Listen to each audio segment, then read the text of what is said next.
तातप्यमानान् भुवि परं नाथमप्रेक्षमाणान् भुवनमान्येन च अन्येन तोष्णा भवतु भीर्मा इति नः सान्त्वयन्तम् प्रणतवान् प्राणिनां प्राणभूतं प्रणतिभिः प्रीणये पूर्णबोधम् तपो विद्या विरक्त्यादि सद्गुणौगाकरानहम् वादिराजगुरून् वन्दे हयग्रीवपदाश्रयान् मूकोऽपि यत्प्रसादेन मुकुन्दशयनायते राजराजायते रिक्तो राघवेन्द्रं तमाश्रये अनवद्यात्मचारित्रं वादिकद्योतभास्करम् विद्यामान्यगुरुं वन्दे विद्याविद्योतभास्वरम् श्री विश्वेशतीर्थगुरुभ्यो नमः। जन्माद्यस्य यतोऽन्वयादितरतश्चार्तेष्वभिघ्नस्वराट् तेने ब्रह्महृदाय आदिकवये मुह्यन्ति यं सूरयः तेजो वारिमृदां यथा विनिमयो यत्र त्रिसर्गो मृषा धाम्ना स्वेन सदा निरस्तकुहकं सत्यं परं धीमहि निगमकल्पतरोर्गलितं फलं शुकमुखादमृतद्रवसंयुतं पिबत भागवतं रसमालयं मुहुरहो रसिका भुवि भावुकाः ಹರಿಕಥಾಮೃತಸಾರ ಕರುಣದಿಂದ ಪನಿತು ಪೇಳುವೆ ಪರಮ ಭಗವದ್ಭಕ್ತರಿದನಾದರದಿ ಕೇಳುವುದು. ಶ್ರೀ ಗುರುಭ್ಯೋ ನಮಃ. ಹರಿ ಓಂ ಹರಿ ಓಂ ಹರಿ ಓಂ.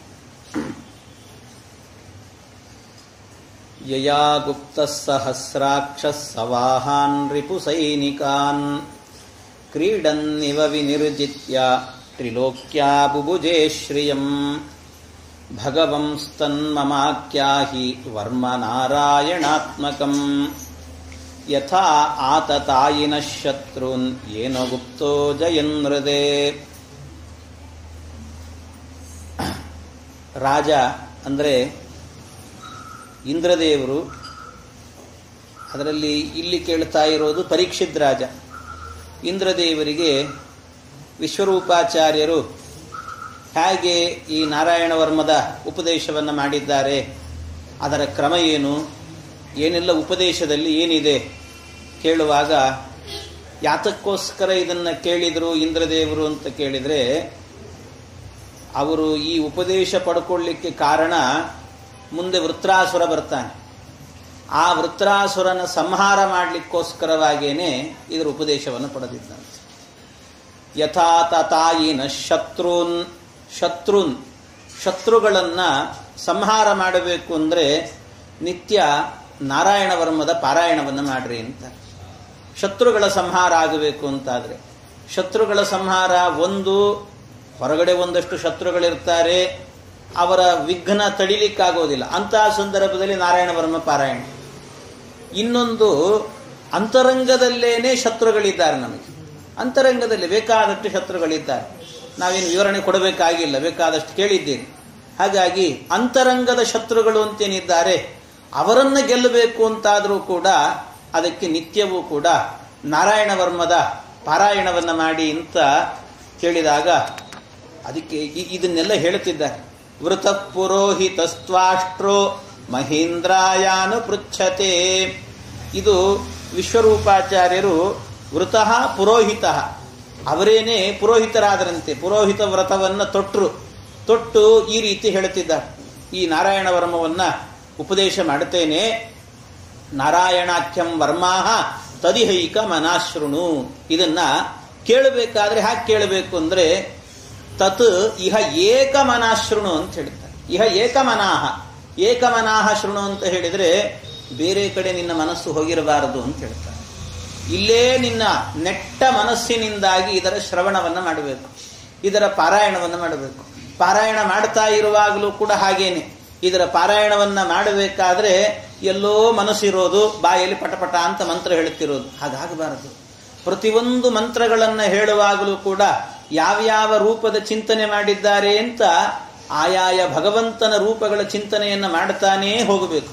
ಏನು ಸಾಮಾನ್ಯವಾಗಿ ಹೇಳುವಂತಹದ್ದೇ ಆ ಕೇಶವಾದಿ 24 ರೂಪಗಳು, ಆ ರೂಪಗಳ ಚಿಂತನೆಯನ್ನು ಮಾಡಿಕೊಂಡು ಹೋಗಬೇಕಂತ.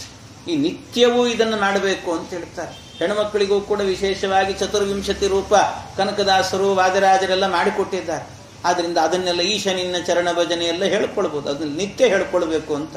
ಹಾಗೆ ಇದನ್ನ ಪಾರಾಯಣ ಮಾಡುವಾಗ ಭಗವಂತನ ಆಯಾಯ ರೂಪಗಳನ್ನು ಚಿಂತನೆ ಮಾಡಬೇಕು ಅಂತ. ಎಷ್ಟು ಇಡೀ ಭಾಗವತವನ್ನೇ ಹೇಳಬೇಕಾದ್ರೆ ಭಾಗವತದ ಲಕ್ಷಣ ಹೇಳ್ತಾರೆ. ಬೇರೆ ಪದ್ಮಪುರಾಣದಲ್ಲಿ ಹೇಳೋ ಮಾತಿದೆ. ಭಾಗವತದ ಲಕ್ಷಣ ಏನು ಅಂತ ಹೇಳಿದ್ರೆ ಅವರು ಹೇಳುವಾಗಲೇ ಗಾಯತ್ರ್ಯಾಚ ಸಮಾರಂಭ ವೃತ್ರಾಸುರವಧಸ್ತಥಾ. ಎಲ್ಲಿ ಗಾಯತ್ರ್ಯಾಚ ಸಮಾರಂಭ, ಗಾಯತ್ರಿ ಮಂತ್ರದಿಂದ ಆರಂಭ ಆಗಿರಬೇಕು. ವೃತ್ರಾಸುರ ವಧಸ್ತಥಾ, ವೃತ್ರಾಸುರನ ವಧೆಯೂ ಕೂಡ ಸೇರಿರಬೇಕು ಆ ಚರಿತ್ರೆಯಲ್ಲಿ, ಆ ಕಥೆಯಲ್ಲಿ. ಅದನ್ನ ಶ್ರೀಮದ್ ಭಾಗವತಂ ಪ್ರೋಕ್ತಂ, ಇದನ್ನ ಭಾಗವತ ಅಂತ ಕರೀತಾರಂತೆ. ಭಾಗವತದ ಲಕ್ಷಣ ಇದು ಅಂತ. ಭಾಗವತ ಇಲ್ಲ ಅಂದ್ರೆ ಸುಮ್ಮನೆ ಯಾವುದೋ ಪುಸ್ತಕ ಬರೆದು ಮೇಲೆ ಭಾಗವತ ಅಂತ ಬರೆದಿಟ್ಬಿಟ್ರೆ ಅದೆಲ್ಲ ಭಾಗವತ ಆಗೋದಿಲ್ಲಂತೆ. ಭಾಗವತ ಅಂತ ಆಗಬೇಕಾದ್ರೆ ಭಾಗವತದಲ್ಲಿ ಇದು ಸೇರಿರಬೇಕು ಅಂತ ಹೇಳ್ತಾರೆ. ಯಾವುದು ಸೇರಿರಬೇಕು? ವೃತ್ರಾಸುರ ವಧಸ್ತಥ. ವೃತ್ರಾಸುರ ವಧ ಅಂದ್ರೆ ವೃತ್ರಾಸುರ ವಧ ನಡೆದದ್ದು ಯಾವುದು? ನಾರಾಯಣ ವರ್ಮದಿಂದಾಗಿ. ಹಾಗಾಗಿ ನಾರಾಯಣ ವರ್ಮ ಎನ್ನುವಂತಹದ್ದು ಸೇರಿರಬೇಕಂತೆ. ಗಾಯತ್ರ್ಯಾಚ ಸಮಾರಂಭ, ಗಾಯತ್ರಿ ಮಂತ್ರದಿಂದ ಆರಂಭ ಆಗಿರಬೇಕು. ಅದಕ್ಕೆ ನೋಡಿ ಕೊನೆಯಲ್ಲಿ ಹೇಳಬೇಕಾದ್ರೆ ಮೊದಲನೇ ಶ್ಲೋಕದಲ್ಲೇ ಸತ್ಯಂ ಪರಂ ಧೀಮಹಿ, ಧೀಮಹಿ ಅಂತ ಹೇಳಿದರು. ಧೀಮಹಿ ನಿಜವಾಗಲೂ ಕೂಡ ಧೀಮಹಿ ಅಂತ ಲೌಕಿಕ ವ್ಯಾಕರಣದಲ್ಲಿ ಇಲ್ಲ. ಲೌಕಿಕ ವ್ಯಾಕರಣದ ಪ್ರಯೋಗ ಆ ರೀತಿ ಪ್ರಯೋಗ ಮಾಡ್ಲಿಕ್ಕೆ ಬರೋದಿಲ್ಲ. ಧೀಮಹಿ ಅನ್ನುವಂತಹದ್ದು ವೈದಿಕ ವ್ಯಾಕರಣ.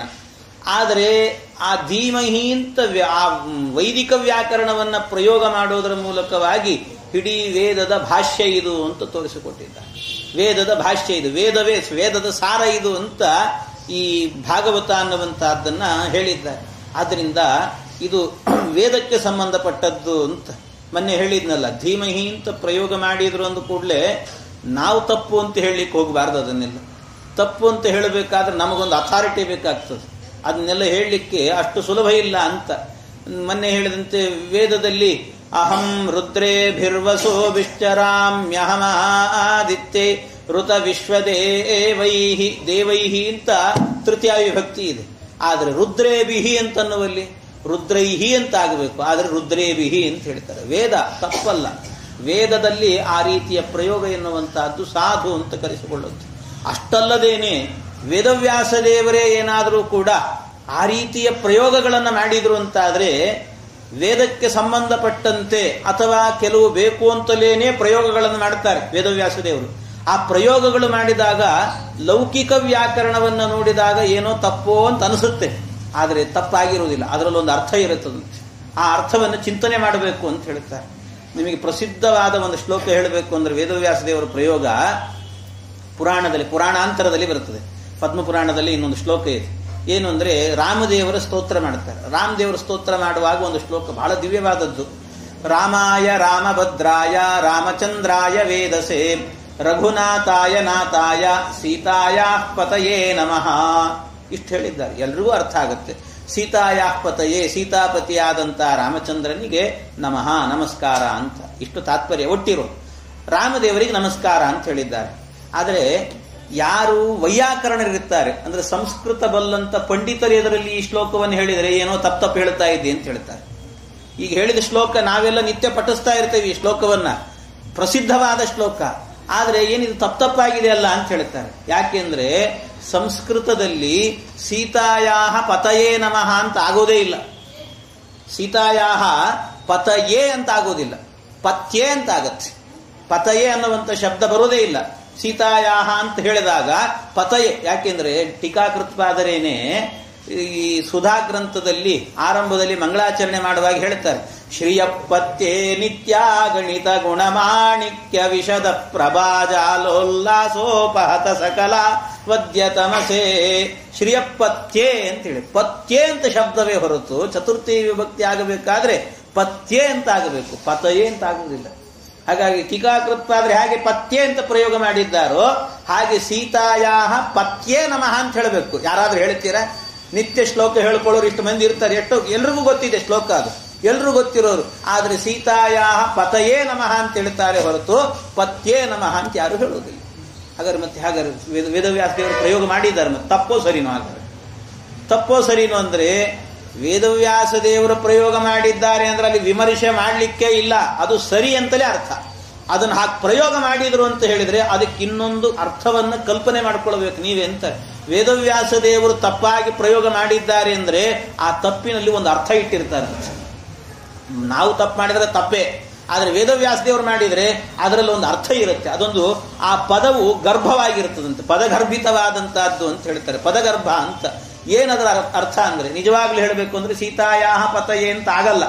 ಸೀತಾಯಾಹ ಪತಯೇ ಅಂತ ಸೀತಾಯಾಹ ಅನ್ನೋದನ್ನ ಬಿಡಿಸಿ ಪತಯೇ ಅಂತ ಹೇಳಲಿಕ್ಕಾಗಲ್ಲ. ಅದನ್ನ ಸಮಾಸ ಅಂತ ಮಾಡ್ತಾರೆ. ಸಂಸ್ಕೃತದಲ್ಲಿ ಸಮಾಸ ಅಂತಿರುತ್ತೆ. ಸಮಾಸಗಳನ್ನ ಮಾಡಿದ್ರು ಅಂತಾದ್ರೆ ಸೀತಾಯಾಹ ಪತಿ ಸೀತಾಪತಿ, ಸೀತಾಪತಿ ಅನ್ನೋ ಶಬ್ದವನ್ನು ಚತುರ್ಥಿ ಹೇಳುವಾಗ ಸೀತಾಪತಯೇ ಮಾಡಬಹುದು, ತಪ್ಪಲ್ಲ. ಯಾಕೆಂದ್ರೆ ಅದಕ್ಕೆ ವ್ಯಾಕರಣದ ನಿಯಮದ ಪ್ರಕಾರ ಶೇಷೋಘ್ಯ ಸಖಿ ಅಂತೆಲ್ಲ ಸೂತ್ರಗಳು ಹೇಳ್ತಾರೆ.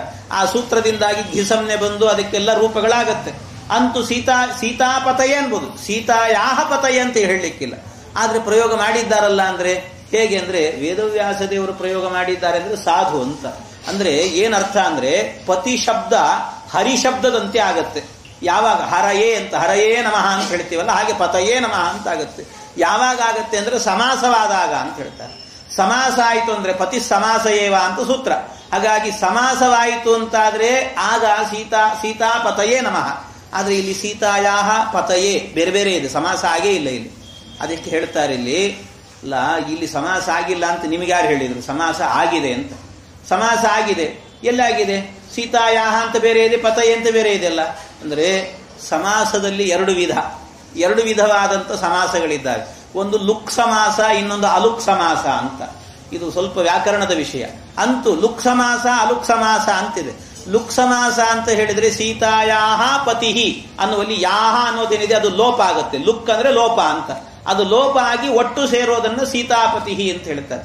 ಇನ್ನೊಂದು ಅಲುಕ್ ಸಮಾಸ ಅಂದ್ರೆ ಸಮಾಸ ಆಗಿರುತ್ತೆ, ಆದ್ರೆ ಅಲ್ಲಿರೋದು ಲೋಪ ಆಗಲ್ಲ. ಸೀತಾಯಾಹ ಪತಿ ಅನ್ನುವಲ್ಲಿ ಯಾಹ ಅನ್ನೋದು ಹಾಗೆ ಉಳಿಯುತ್ತೆ, ಅದು ಲೋಪ ಆಗೋದಿಲ್ಲ ಅಂತ. ಆ ರೀತಿಯಲ್ಲಿ ಸೀತಾಯಾಹ ಪತಿ ಸೀತಾಪತಯೇ ಅಂತ ಆಗಿದೆ ಅಲ್ಲಿ. ಹಾಗಾದ್ರೆ ಅಲ್ಲಿ ಸಮಾಸ ಆಗಿದೆ ಅಂತ ಹೇಳ್ತಿದ್ದಾರೆ. ಸಮಾಸ ಆಗಿದೆ ಅಂದ್ರೆ ಅದಕ್ಕೂ ವ್ಯಾಕರಣದ ನಿಯಮ ಹೇಳಿದ್ದಾರೆ. ಮತ್ತೆ ಈ ರೀತಿ ಅಲುಕ್ ಸಮಾಸ ಇದೆ ಅಲ್ವಾ, ಅಲುಕ್ ಸಮಾಸವನ್ನ ಎಲ್ಲ ಕಡೆ ಮಾಡುವಂತೆ ಇಲ್ಲ. ಕೆಲವು ಶಬ್ದಗಳ ಯೋಗ ಇದ್ರೆ ಮಾತ್ರ ಮಾಡಬೇಕು ಅಂತ, ಅದರಲ್ಲಿ ಪತಿ ಶಬ್ದ ಸೇರೋದೇ ಇಲ್ಲ ಅಲುಕ್ ಸಮಾಸದಲ್ಲಿ. ಹಾಗಾದ್ರೆ ಮತ್ತೆ ಇಲ್ಲಿ ಸಮಾಸ ಮಾಡಿದ್ದಾರೆ ಅಂದ್ರೆ ವೇದವ್ಯಾಸ ದೇವರು ಮಾಡಿದ್ದಾರೆ ಅಂದ್ರೆ ಪಾಣಿನಿ ವ್ಯಾಕರಣವನ್ನು ತಿದ್ದುಕೊಳ್ಳ್ರಿ ಅಂತ ಹೇಳ್ತಾರೆ. ಪಾಣಿನಿ ವ್ಯಾಕರಣವನ್ನು ತಿದ್ದುಕೊಳ್ಬೇಕು, ವೇದವ್ಯಾಸ ದೇವರಿಗೆ ಅನುಗುಣವಾಗಿ ನೀವು ಬರೀಬೇಕಷ್ಟೇ. ಪಾಣಿನಿ ಮಹರ್ಷಿ ಅವನು ಯಾವ ರೀತಿ ಮಾಡಿದ್ದು ಅಂದ್ರೆ ವ್ಯಾಕರಣ ಶಾಸ್ತ್ರವನ್ನ ಮಾಡಿದ್ದು ಅವನಿಗೆ ಹೇಳಬೇಕಾದ್ರೆ ಏನಂತ ಹೇಳ್ತಾರೆ ಅಂದ್ರೆ ಸಮುದ್ರವದ್ ವಿಸ್ತೃತಸ್ಯಾಸ್ಯ ಮಹಾವ್ಯಾಕರಣ ಶಾಸ್ತ್ರಸ್ಯ ಕುಶಾಗ್ರ ಬಿಂದುವತ್ ಸಂಕ್ಷೇಪಕರ್ತ ಮಹರ್ಷಿ ಪಾಣಿನಿ ಅಂತ ಹೇಳ್ತಾರೆ. ಸಮುದ್ರವದ್ ವಿಸ್ತೃತಸ್ಯಾಸ್ಯ ಮಹಾವ್ಯಾಕರಣ ಶಾಸ್ತ್ರಸ್ಯ, ಈ ವ್ಯಾಕರಣ ಶಾಸ್ತ್ರ ಎನ್ನುವಂತಹದ್ದು ಎಷ್ಟು ದೊಡ್ಡದು ಅಂದ್ರೆ ಸಮುದ್ರವದ್ ವಿಸ್ತೃತಸ್ಯ ಅಂತ ಹೇಳ್ತಾರೆ. ಸಮುದ್ರದಷ್ಟು ವಿಸ್ತಾರವಾದದ್ದು ವ್ಯಾಕರಣ ಶಾಸ್ತ್ರ ಅಂತ. ಆ ವ್ಯಾಕರಣ ಶಾಸ್ತ್ರದಲ್ಲಿ ಕುಶಾಗ್ರ ಬಿಂದುವತ್ ಸಂಕ್ಷೇಪಕರ್ತ ಅಂತ ಹೇಳ್ತಾರೆ. ಕುಶಾಗ್ರ ಅಂದ್ರೆ ಕುಶ ಅಂತ ಹೇಳಿದ್ರೆ ಇದು ಯಾವುದು ದರ್ಬೆಯನ್ನ ಒಂದು ಸರ್ತಿ ಸಮುದ್ರದ ನೀರಿಗೆ ಅದ್ದಿದ ನಂತರ ಆಮೇಲೆ ಮೇಲೆತ್ತಿರಿ ಅದನ್ನ ಮೇಲೆತ್ತಿದಾಗ ಒಂದು ಹನಿ ಬೀಳುತ್ತದೋ ಇಲ್ಲ ನೀರು, ಅದನ್ನ ಮೇಲೆ ಅದು ಅಂಟುಕೊಂಡಿರುತ್ತೆ, ನೀರು ಅಂಟುಕೊಂಡು ಒಂದು ಹನಿ ಬೀಳುತ್ತಲ್ಲ, ಹಾಗೆ ಪಾಣಿನಿ ಮಹರ್ಷಿ ಮಾಡಿದ್ದು ಅಷ್ಟು ವಿಸ್ತಾರವಾದ ವ್ಯಾಕರಣ ಶಾಸ್ತ್ರದಲ್ಲಿ ಅವನು ಮಾಡಿದಂತಹ ವ್ಯಾಕರಣ ಅಂದ್ರೆ ಅದರಿಂದ ಒಂದು ಹನಿ ತೆಗೆದು ಹೀಗಿಟ್ಟಿದ್ದಾನಷ್ಟೇ. ಅದು ವ್ಯಾಕರಣ ಶಾಸ್ತ್ರ. ಪಾಣಿನಿಯ ವ್ಯಾಕರಣ ಅಂದ್ರೆ ಅಷ್ಟೇ ಇರೋದು. ಮಹಾವ್ಯಾಕರಣ ಅಂತ ದೊಡ್ಡ ವ್ಯಾಕರಣ ಇದೆ, ಅದು ಸಮುದ್ರದ ವಿಸ್ತೃತಸ್ಯ, ಸಮುದ್ರದಂತೆ ವಿಸ್ತಾರವಾದದ್ದು. ಅದು ಪಾಣಿನಿ ಗೊತ್ತಿಲ್ಲ. ಆದ್ರಿಂದ ಕೆಲವರೆಲ್ಲ ಪಾಣಿನಿಯ ವ್ಯಾಕರಣವನ್ನ ಓದಿ ವೇದವ್ಯಾಸ ದೇವರ ಪ್ರಯೋಗ ತಪ್ಪು ಅಂತ ಹೇಳೋರಿದ್ದಾರೆ. ವೇದವ್ಯಾಸ ದೇವರಿಗೆ ಅನುಗುಣವಾಗಿ ಇವರು ಬರೀಬೇಕಷ್ಟೇ, ಅವರು ತಪ್ಪು ಮಾಡಿದ್ದಾರೆ ಹಾಗೆ ತಿಳ್ಕೋಬೇಕು. ಅದರಿಂದ ಮತ್ತೆ ವೇದವ್ಯಾಸ ದೇವರ ಅಭಿಪ್ರಾಯ ಏನು ಅಂದ್ರೆ ಇಲ್ಲಿ ಸಮಾಸ ಆಗಿದೆ, ಆದ್ರೆ ಸಮಾಸ ಆಗಿದೆ ಅಂತ ಗೊತ್ತಾಗೋದಿಲ್ಲ. ಇಲ್ಲಿ ಅಲುಪ್ ಸಮಾಸ ಅಂದ್ರೆ ಅದೊಂದು ವೈಶಿಷ್ಟ್ಯ. ಸಮಾಸ ಆಗಿರುತ್ತೆ, ಸೀತಾಯಾಹ ಪತಿ ಸೀತಾಪತಿ ಆಗಬೇಕು, ಆದ್ರೆ ಸೀತಾಯಾಹ ಪತಿ ಅಂತಾನೆ ಇದೆ ಇಲ್ಲಿ. ಆದ್ರೆ ಸಮಾಸ ಆಗಿದೆ ಅಲ್ಲ, ಆಗಿದೆ ಅಂತ ಆದ್ರೆ ಹಾಗಾದ್ರೆ ಕಾಣಬೇಕಿತ್ತಲ್ಲ ಅಂದ್ರೆ ಕಾಣಿಸೋದಿಲ್ಲ, ಅದು ಕಾಣಿಸೋದಿಲ್ಲ. ಅದು ಆ ರೀತಿ ಮಾಡಿದ್ದಾರಂತೆ ವೇದವ್ಯಾಸದೇವರು. ಇದನ್ನು ಮಾಡೋದ್ರ ಮೂಲಕ ಏನು ತೋರಿಸಿದ್ದಾರೆ ಗೊತ್ತಾ? ಇದರಲ್ಲೊಂದು ಅರ್ಥವನ್ನಿಟ್ಟಿದ್ದಾರೆ, ಒಳ್ಳೆ ಪ್ರಮೇಯವನ್ನಿಟ್ಟಿದ್ದಾರಂತೆ. ಏನ ಆ ಪ್ರಮೇಯ ಅಂದ್ರೆ, ನಮಗೆಲ್ಲ ಮಣಿಮಂಜರಿ ಗ್ರಂಥ ಎಲ್ಲ ಓದ್ದವರಿಗೆ ಗೊತ್ತಿರುತ್ತದೆ. ಮಣಿಮಂಜರಿಯಲ್ಲೆಲ್ಲ ಹೇಳುವಾಗ ನಾರಾಯಣ ಪಂಡಿತಾಚಾರ್ಯರು ಸೀತಾದೇವಿಯನ್ನ ರಾವಣ ಅಪಹಾರ ಮಾಡಲೇ ಇಲ್ಲ ಅಂತ ಹೇಳ್ತಾರೆ. ರಾವಣ ನೈವ ದೃಷ್ಟ ನಚ ಸ್ಪೃಷ್ಟ ಅಂತ. ರಾವಣ ಸೀತಾದೇವಿಯನ್ನ ನೈವ ದೃಷ್ಟ, ಅವಳನ್ನು ಸೀತೆಯನ್ನು ನೋಡ್ಲಿಕ್ಕೇನೆ ಒಂದು ಯೋಗ್ಯತೆ ಬೇಕು ಅವನಿಗೆ, ಮುಟ್ಟಾಳನಿಗೆ. ಎಲ್ಲಿದೆ ಆ ಯೋಗ್ಯತೆ ಅವನಿಗೆ? ಹಾಗಾಗಿ ನೈವ ದೃಷ್ಟ ನಚ ಸ್ಪೃಷ್ಟ. ಮತ್ತೆ ಸೀತೆಯನ್ನ ಲಂಕೆ ಕರ್ಕೊಂಡು ಹೋದ ಅಂದ್ರೆ ಸೀತಾ ಪ್ರತಿಕೃತಿಯನ್ನ ಕರ್ಕೊಂಡು ಹೋದ ಅಷ್ಟೇ, ಸೀತೆಯ ಆಕೃತಿ ಅದು ಅಂತ ಹೇಳ್ತಾರೆ. ಮತ್ತೆ ಸೀತೆ ಎಲ್ಲಿದ್ಲು ಅಂದ್ರೆ ರಾಮನ ಜೊತೆಗೆ ಇದ್ದಂತೆ.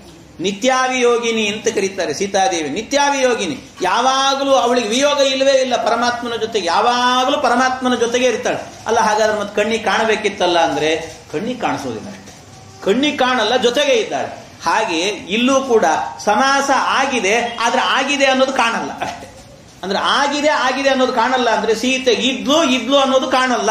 ಈ ಒಂದು ಪ್ರಮೇಯವನ್ನ ತೋರಿಸೋದಕ್ಕೋಸ್ಕರವಾಗಿ ವೇದವ್ಯಾಸ ದೇವರು ಇಂತಹ ಪ್ರಯೋಗಗಳನ್ನು ಮಾಡ್ತಿರ್ತಾರೆ. ಆದ್ರಿಂದ ವ್ಯಾಕರಣದಲ್ಲಿ ಬರುವಂತ ಪ್ರಯೋಗಗಳನ್ನಿಟ್ಟುಕೊಂಡು ವೇದವ್ಯಾಸ ದೇವರ ಮೇಲೆ ಆಪಾದನೆಗಳನ್ನು ಮಾಡಬಾರದು ಅಂತ ಹೇಳ್ತಾರೆ.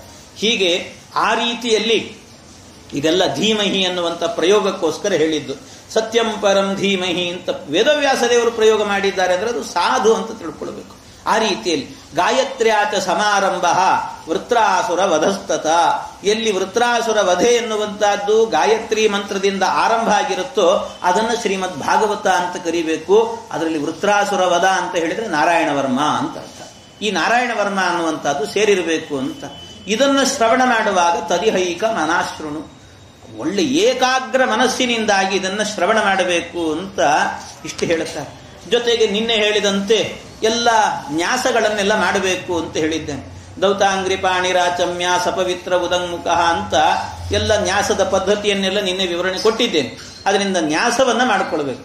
ಬಹಳ ಜನರು ಏನಿದು ನ್ಯಾಸ ಅಂತ ಅನ್ಕೊಂಡು ನಿತ್ಯ ಗಾಯತ್ರಿ ಮಂತ್ರ ಮಾಡುವವರೆಲ್ಲ ಹೇಗೆ ಮಾಡಿಬಿಡ್ತಾರೆ ಅಂದ್ರೆ, ಏನು ಬ್ರಾಹ್ಮಣ್ಯ ಉಳಿಬೇಕು, ಬ್ರಾಹ್ಮಣ ಅಂತ ಕರೆಸಿಕೊಳ್ಬೇಕು, ಗಾಯತ್ರಿ ಮಂತ್ರ ಮಾಡಿದ್ರೆ ಸಾಕು.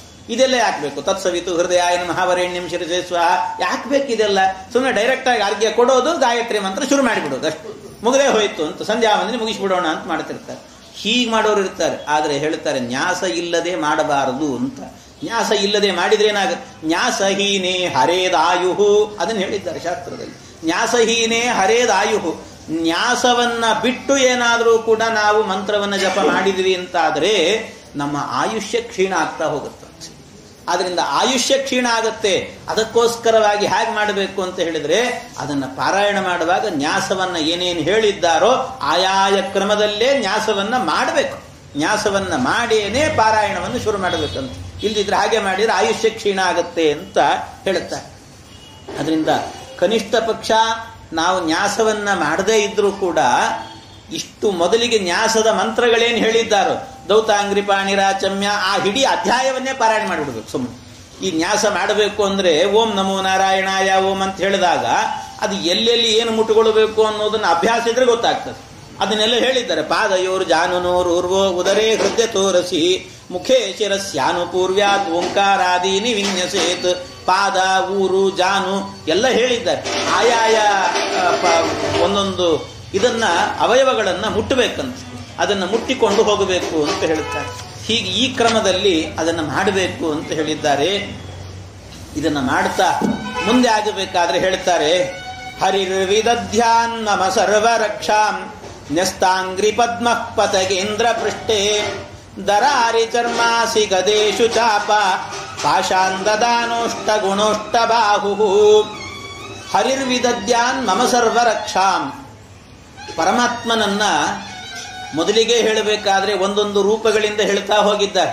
ನನಗೆ ನೀರಿನಲ್ಲಾಗುವಾಗ ಪರಮಾತ್ಮ ಮತ್ಸ್ಯನಾಮಕನಾಗಿ ಬರಲಿ, ಸ್ಥಳದಲ್ಲಾಗಬೇಕಾದ್ರೆ ಇವರು ಬರಲಿ, ಹೀಗೆಲ್ಲ ಒಂದೊಂದು ಪ್ರಾರ್ಥನೆಯನ್ನು ಮಾಡಿದ್ದಾರೆ. ಒಂದೊಂದು ಪ್ರಾರ್ಥನೆಯನ್ನು ಮಾಡಿಕೊಂಡು ಹೋಗಿದ್ದಾರೆ. ಆದರೆ ಮೊದಲಿಗೆ ಹೇಳಬೇಕಾದ್ರೆ ನಾವು ಯಾವ್ಯಾವ ಅವಯವ ಅಂತ ಹೇಳಲಿಕ್ಕೆ ಸಾಧ್ಯ ಹೇಳಿ? ಇದು ನಾರಾಯಣ ವರ್ಮ ಅಂತ ಹೇಳಿದ್ರೆ ಕವಚ. ಕವಚ ಅಂದ್ರೆ ನಮ್ಮನ್ನ ರಕ್ಷಣೆ ಮಾಡಿಕೊಳ್ಳಿಕ್ಕೆ ಅಂತ ನಮ್ಮ ಸುತ್ತಲೂ ಯಾವಾಗಲೂ ಪರಮಾತ್ಮನ ಅನೇಕ ರೂಪಗಳು ಓಡಾಡ್ತಿರ್ಬೇಕಂತ. ನಾವು ಕವರ್ ಮಾಡ್ಕೊಂಡು ಎಷ್ಟು ಮಾಡೋದು? ನಮ್ಮ ಕವಚ ಹಾಕ್ಕೊಳ್ತೀವಿ, ಎಷ್ಟು ಹಾಕ್ಕೊಳ್ತೀವಿ ಹೇಳ್ರಿ? ಅಂಗಿ ಹಾಕೊಂಡ್ರು ಕೂಡ ಕೆಲವೊಂದು ಸರ್ತಿ ಹಾಫ್ ತೋಳಿಂದ ಹಾಕೊಂಡಿರ್ತೀವಿ, ಹಾಫ್ ತೋಳು ಅಂಗಿ ಹಾಕೊಳ್ತೀವಿ. ಏನು ಮಾಡಿದ್ರು ಕೂಡ ಕಾಲು ಮುಚ್ಚಲಿಕ್ಕಾಗಲ್ವ? ಕಾಲಂತೂ ತೆಗೆದಿರುತ್ತ ಇಲ್ಲ, ಅದಕ್ಕೂ ಶೂಸ್ ಹಾಕೊಳ್ತೀವಿ ಅಂತಾರೆ. ಮುಖ ಮುಚ್ಚಲಿಕ್ಕಾಗತ್ತಾ ಹೇಳಿ? ಅದನ್ನಾದ್ರೂ ತೆಗೆದಿರ್ಬೇಕು. ಕೊನೆ ಕಣ್ಣಾದ್ರೂ ತೆಗೆದಿರ್ಬೇಕಾಗತ್ತಲ್ಲ, ಓಡಾಡ್ಲಿಕ್ಕೆ ಅಂತ ಕಣ್ಣಾದ್ರೂ ಬೇಕಾಗ್ತದೆ. ಮುಖ ಮುಚ್ಚೋರು ಕೆಲವರು ಇರ್ತಾರೆ, ಅಂತೂ ಅದನ್ನು ಮಾಡಿದ್ರು ಕೂಡ ಕಣ್ಣಾದ್ರೂ ಇರಬೇಕಾಗ್ತದಲ್ಲ. ಹಾಗಾಗಿ ಒಂದಲ್ಲ ಒಂದು ಅವಯವವನ್ನು ತೆಗೆದೇ ಇರುತ್ತೆ. ಆದ್ರಿಂದ ಯಾವುದೋ ಒಂದು ಅವಯವದ ಮೇಲೆ ಯಾರೋ ಒಂದು ಅಸ್ತ್ರವನ್ನ ಪ್ರಯೋಗ ಮಾಡಿದರೂ ಕೂಡ ಏನೋ ಅನಾಹುತ ಆಗತ್ತೆ. ಅದಕ್ಕೋಸ್ಕರ ನಾವು ಹಾಕಿಕೊಳ್ಳುವ ಕವಚ ಏನಿದೆ, ಆ ಕವಚ ಎನ್ನುವುದು ಸರಿಯಾದ ಕವಚ ಅಲ್ಲ. ನಿಜವಾದ ಕವಚ ಯಾವುದು ಅಂದ್ರೆ ಪರಮಾತ್ಮನ ನಾಮವೇನೆ, ನಾರಾಯಣ ವರ್ಮದ ಕವಚವೇನೇ ಕವಚ. ನಾರಾಯಣ ಅಂದ್ರೆ ವರ್ಮ, ವರ್ಮ ಅಂದ್ರೆ ಕವಚ, ನಾರಾಯಣ ವರ್ಮ. ಹಾಗಾಗಿ ಆ ಕವಚವನ್ನು ಧಾರಣೆ ಮಾಡಿದರೆ ಎಲ್ಲ ಕಡೆಯಲ್ಲೂ ಕೂಡ ಪರಮಾತ್ಮನ ರೂಪಗಳು ನಿಂತು ಸದಾ ಕಾಲದಲ್ಲಿ ನಮ್ಮನ್ನು ರಕ್ಷಣೆ ಮಾಡುತ್ತಾರೆ. ಅದಕ್ಕೆ ಮೊದಲಿಗೆ ಹೇಳಬೇಕಾದ್ರೆ ಅದೇ ಮಾತು ಹೇಳಿಬಿಟ್ರು, ಹರಿರ್ವಿದದ್ಯಾನ್ ಮಮ ಸರ್ವರಕ್ಷಾಂ. ಸರ್ವರಕ್ಷಾಂ, ಎಲ್ಲಾ ಕಾಲದಲ್ಲೂ ಕೂಡ ನಮ್ಮನ್ನು ರಕ್ಷಣೆ ಮಾಡುವವನು ಪರಮಾತ್ಮ. ಆದ್ರಿಂದ ಭಗವಂತನೇ ರಕ್ಷಣೆ ಮಾಡಲಿ ಅಂತ ಅದನ್ನು ಇಟ್ಟುಕೊಂಡಿದ್ದಾರೆ. ಅದಕ್ಕೆ ಒಬ್ಬ ವ್ಯಾಖ್ಯಾನಕಾರರು ಮಾತ್ರ, ಒಬ್ಬರು ಚಟ್ಟಿ ಅಂತ ಒಬ್ಬರು ವ್ಯಾಖ್ಯಾನಕಾರರಿದ್ದಾರೆ. ಅವರು ಆ ವ್ಯಾಖ್ಯಾನಕಾರರಾಗಬೇಕಾದ್ರೆ ಬಹಳ ಚೆನ್ನಾಗಿ ಇದಕ್ಕೊಂದು ನಿದರ್ಶನ ಕೊಟ್ಟಿದ್ದಾರೆ. ಪರಮಾತ್ಮ ಎಲ್ಲಾ ಕಡೆಯಲ್ಲೂ ರಕ್ಷಣೆ ಮಾಡುತ್ತಾನೆ, ನಮ್ಮನ್ನು ನೋಡ್ತಿರ್ತಾನೆ ಅನ್ನೋದಕ್ಕೆ ಒಂದು ನಿದರ್ಶನ ಇದೆ. ಯಾವುದು ಅಂದ್ರೆ ಮಹಾಭಾರತದಲ್ಲಿ ಆಗುವಾಗ ಇದನ್ನು ಮಾರ್ಕಂಡೇಯ ಪುರಾಣದಲ್ಲಿ ಈ ಕಥೆ ಇದೆ, ಅದನ್ನು ಹೇಳ್ತಾರೆ. ಮಹಾಭಾರತದ ಯುದ್ಧ ನಡೀತಾ ಇತ್ತಂತೆ. ಮಹಾಭಾರತದ ಯುದ್ಧ ನಡೆಯುವಾಗ ಒಂದು ಪಕ್ಷಿ ಇತ್ತು, ಹೆಣ್ಣು ಪಕ್ಷಿ. ಆ ಹೆಣ್ಣು ಪಕ್ಷಿ ಏನು ಮಾಡಿತಂತೆ, ಅದು ಗರ್ಭಿಣಿಯಾಗಿತ್ತು. ಹೆಣ್ಣು ಪಕ್ಷಿ ಗರ್ಭಿಣಿಯಾದಂತ ಹೆಣ್ಣು ಪಕ್ಷಿ ಏನು ಮಾಡಿತಂತೆ, ಅದು ಹಾರಿಕೊಂಡು ಹೋಗ್ತಾ ಇತ್ತಂತೆ. ಹಾರಿಕೊಂಡು ಹೋದಾಗ ಅದಕ್ಕೆ ಇಷ್ಟೇ ವರ್ಷ ಜನ್ಮ ಅಂತಿತ್ತು. ಅದೊಂದು ಅಪ್ಸರ ಸ್ತ್ರೀ ಏನೋ ಶಾಪದಿಂದಾಗಿ ಈ ರೀತಿಯಾಗಿ ಪಕ್ಷಿಯಾಗಿ ಹುಟ್ಟಿದ್ಲು. ಅಂತೂ ಅವಳು ಹಾರಿಕೊಂಡು ಹೋಗ್ತಾ ಇದ್ಲಂತೆ. ಹಾರಿಕೊಂಡು ಹೋಗುವಾಗ ಗರ್ಭಿಣಿಯಾಗಿದ್ಲು. ಗರ್ಭಿಣಿಯಾಗಿರುವಾಗ ಸರಿಯಾಗಿ ಅದು ಹಾರಿ ಹೋಗ್ತಾ ಇದ್ರೆ ಕುರುಕ್ಷೇತ್ರಕ್ಕೆ ಬಂತಂತೆ. ಅದು ಕುರುಕ್ಷೇತ್ರಕ್ಕೆ ಬಂದಾಗ ಆ ಕುರುಕ್ಷೇತ್ರದಲ್ಲೂ ಕೂಡ ಏನಾಯ್ತು, ದೊಡ್ಡ ಯುದ್ಧ ನಡೀತಾ ಇತ್ತಂತೆ, ಮಹಾಭಾರತ ಯುದ್ಧ. ಆ ಮಹಾಭಾರತ ಯುದ್ಧ 18 ದಿನದ ಯುದ್ಧ ನಡೀತಾ ಇದೆ. ಗೊತ್ತಿದೆ ಹಾಗಾದ್ರೆ 18 ದಿನದ ಯುದ್ಧ ಹೇಗಿರುತ್ತೆ, ಎಲ್ಲಿ ನೋಡಿದ್ರು ಬಾಣದ ಸುರಿಮಳೆ ಆಗಿರುತ್ತದೆ. ಅಂತಹ ಕಾಲದಲ್ಲಿ ಆ ಪಕ್ಷಿ ಆ ಬಾಣಗಳೆಲ್ಲ ಆ ಕಡೆ ಈ ಕಡೆ ಹರಿದಾಡ್ತಿರುವಾಗಲೂ ಕೂಡ ಆ ಕುರುಕ್ಷೇತ್ರದ ಮಧ್ಯದಲ್ಲಿ ಬಂದು ಭಗದತ್ತ ಅಂತ ಆ ಭಗದತ್ತನ ಅಂದ್ರೆ ಕುಬೇರನ ಅವತಾರ. ಹಾಗಾಗಿ ಭಗದತ್ತನ ಆ ರಥದ ಕೆಳಗೆ ಹೋಗಿ ಅವನು ಕೂತ್ಕೊಂಡಂತೆ. ಆ ಪಕ್ಷಿ ಕೂತ್ಕೊಳ್ಳದಂತೆ, ಅದ್ರ ಕೆಳಗೆ ಹೋಗಿ ಕೂತ್ಕೊಳ್ಳದಂತೆ. ಅದ್ರ ಕೆಳಗೆ ಹೋಗಿ ಕೂತ್ಕೊಂಡು ಕೂಡಲೇ ಅದಕ್ಕೆ ಹೊರಗೆ ಬರ್ಲಿಕ್ಕೆ ಗಾಬರಿ ಆಗ್ತಾ ಇತ್ತಂತೆ. ಎಲ್ಲಿ ನೋಡಿದ್ರು ಬಾಣಗಳ ಸುರಿಮಳೆ ಆಗ್ತಾ ಇದೆ.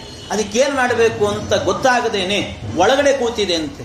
ಒಳಗಡೆ ಕೂತಿರುವಾಗ ಎಷ್ಟೊತ್ತಾದ್ರೂ ಹೊರಗೆ ಬರಲಿಲ್ಲ. ಪರಮಾತ್ಮ ಇದನ್ನು ಗಮನಿಸಿದ್ನಂತೆ.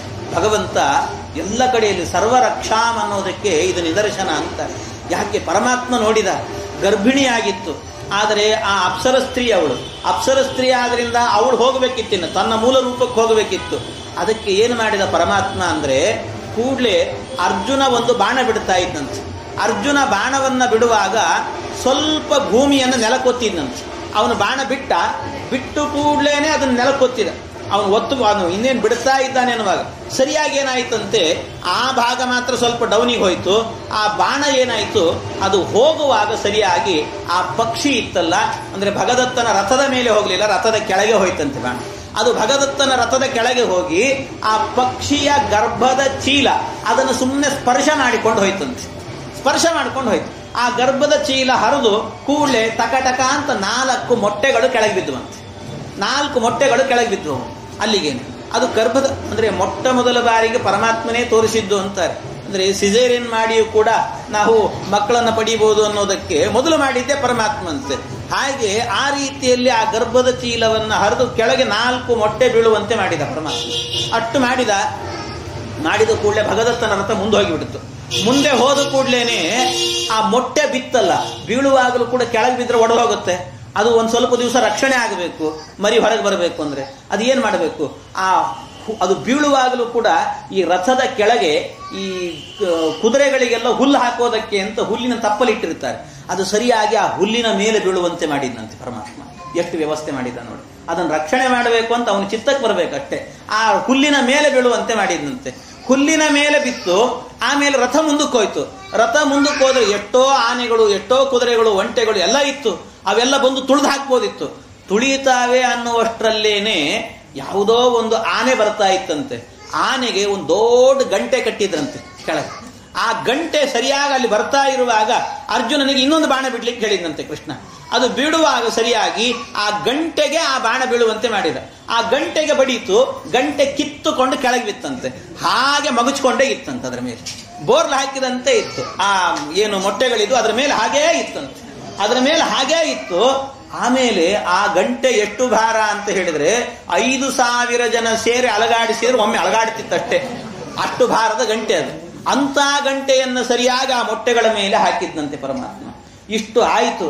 ಆದ ನಂತರ 18 ದಿನದ ಯುದ್ಧ ನಡಿಬೇಕಲ್ಲ, ಅಷ್ಟು ನಡೆಯೋಷ್ಟು ದಿನಗಳ ಕಾಲವೂ ಕೂಡ ಆ ಗಂಟೆಯನ್ನು ಯಾರಿಗೂ ಅಲಗಾಡಿಸ್ಲಿಕ್ಕೆ ಆಗ್ಲಿಲ್ಲ. ಯಾರೋ ಒಬ್ರು ಹೋಗಿ ಅಲ್ಲಾಡಿಸ್ಬೇಕು, ಯಾರಿಗೂ ಆಗ್ತಾ ಇರಲಿಲ್ಲ, ಯಾರಿಗೂ ಆಗಲಿಲ್ಲ. ಕೊನೆಗೆ 18 ದಿನದ ಯುದ್ಧ ಎಲ್ಲ ಮುಗೀತು, ಎಲ್ಲ ಆಯ್ತು, ಎಲ್ಲ ಕಥೆ ಎಲ್ಲ ಮುಗೀತು. ಎಲ್ಲ ಮುಗಿದ ನಂತರ ಭೀಷ್ಮಾಚಾರ್ಯರು ಮಾತ್ರ ಶರಪಂಜರದಲ್ಲೇ ಮಲಗಿದ್ರಂತೆ. ಭೀಷ್ಮಾಚಾರ್ಯರು ಶರಪಂಜರದಲ್ಲಿ ಮಲಗಿದ್ರು.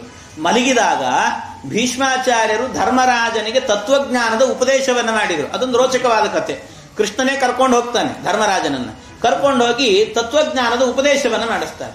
ಆ ತತ್ವಜ್ಞಾನದ ಉಪದೇಶವನ್ನು ಮಾಡಿಸುವಾಗ ಆಗಲೇ ವಿಷ್ಣು ಸಹಸ್ರನಾಮ ಎಲ್ಲವೂ ಬಂದದ್ದು. ಎಲ್ಲ ವಿಚಾರಗಳನ್ನು ಕೇಳಿ ಕೊನೆಗೆ ಪರಮಾತ್ಮ ಹೇಳುವಂತಹದ್ದು. ಆ ಕಾಲದಲ್ಲಿ ಆ ತತ್ವಜ್ಞಾನವನ್ನು ಉಪದೇಶ ಮಾಡುವಾಗ ಆ ಉಪದೇಶವನ್ನ ಕೇಳಬೇಕು ಅಂತ ನಮಗೆ ಇಲ್ಲಿ ಬರ್ತಾರಲ್ಲ ಶಮೀಕ ಋಷಿಗಳು ಅಂತ ಒಬ್ಬರು ಬರ್ತಾರೆ ಭಾಗವತದಲ್ಲಿ. ಆ ಶಮೀಕ ಮಹರ್ಷಿಗಳು ಹೋಗ್ತಾ ಇದ್ರಂತೆ. ಭೀಷ್ಮಾಚಾರ್ಯರಿಂದ ಜ್ಞಾನ ಸಂಪಾದನೆ ಮಾಡೋಣ ಅಂತ ಅವರು ಹೋಗ್ತಾ ಇದ್ರಂತೆ. ಹೋಗುವಾಗ ಅವರ ಜೊತೆಗೆ ಸುಮಾರು ಒಂದು 5-10 ಸಾವಿರ ಜನ ಶಿಷ್ಯರಿದ್ರಂತೆ. ಆ ಎಲ್ಲ ಶಿಷ್ಯರನ್ನು ಕರ್ಕೊಂಡು ಹೋಗ್ತಾ ಇದ್ರು. ಅವರು ದಾರಿಯಲ್ಲಿ ಹೋಗ್ತಾ ಇದ್ರೆ ಈ ಗಂಟೆ ಬಿದ್ದಿತ್ತು. ಈ ಗಂಟೆ ಬಿದ್ದಾಗ ಆ ಗಂಟೆಯ ಒಳಗಿಂದ ಚುಚಿ ಕುಚಿ ಅಂತ ಶಬ್ದ ಬರ್ತಾ ಇತ್ತಂತೆ. ಆ ಶಬ್ದ ಬರ್ತಾ ಇರುವಾಗ ಇಲ್ಲಿ ಏನೋ ಇದೆ ಅಂತ ಅನ್ನಿಸಿ ಆ ಶಮೀಕ ಮಹರ್ಷಿಗಳು 10,000 ಜನ ಶಿಷ್ಯರನ್ನ ಹೇಳಿ ಆ ಗಂಟೆಯನ್ನ ಮೇಲೆ ಕೆತ್ತಿದ್ರಂತೆ. 4 ಪಕ್ಷಿಗಳು ಇದ್ರಂತೆ. 18 ದಿನದ ಯುದ್ಧ ಮುಗಿದಿದೆ. ಆ 18 ದಿನದ ಯುದ್ಧ ಎಲ್ಲ ಮುಗಿಯುವಾಗ ಎಷ್ಟು ಜನ ಸತ್ತಿದ್ದಾರೆ, ಎಷ್ಟು ಜನರಿಗೆ ಏನೇನಾಗಿದೆ ಅಪಾಯಗಳು, ಇಷ್ಟೆಲ್ಲ ಆದರೂ ಕೂಡ ಪರಮಾತ್ಮನ ಚಿತ್ತಕ್ಕೆ ಬಂದ್ರೆ ಸರ್ವ ರಕ್ಷಾಂ, ಅವನ ರಕ್ಷಣೆ ಮಾಡಬೇಕು ಅಂತ ಅವನ ಚಿತ್ತಕ್ಕೆ ಬಂತು ಅಂದ್ರೆ ಎಲ್ಲಿದ್ದರೂ ರಕ್ಷಣೆ ಮಾಡುತ್ತಾನೆ ಪರಮಾತ್ಮ. ಅದಕ್ಕಿದೇ ನಿದರ್ಶನ. ಯಾವ ರೀತಿ ರಕ್ಷಣೆ ಮಾಡಿದ್ದಾನೆ ಪರಮಾತ್ಮ.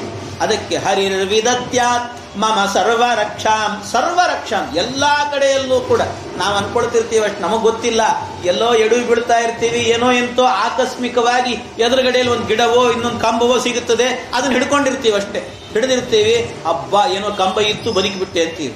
ಆ ಕಂಬ ಇರಿಸಿದ್ದೇ ಪರಮಾತ್ಮ ಅಂತ ತಿಳ್ಕೊಳ್ಳಿ.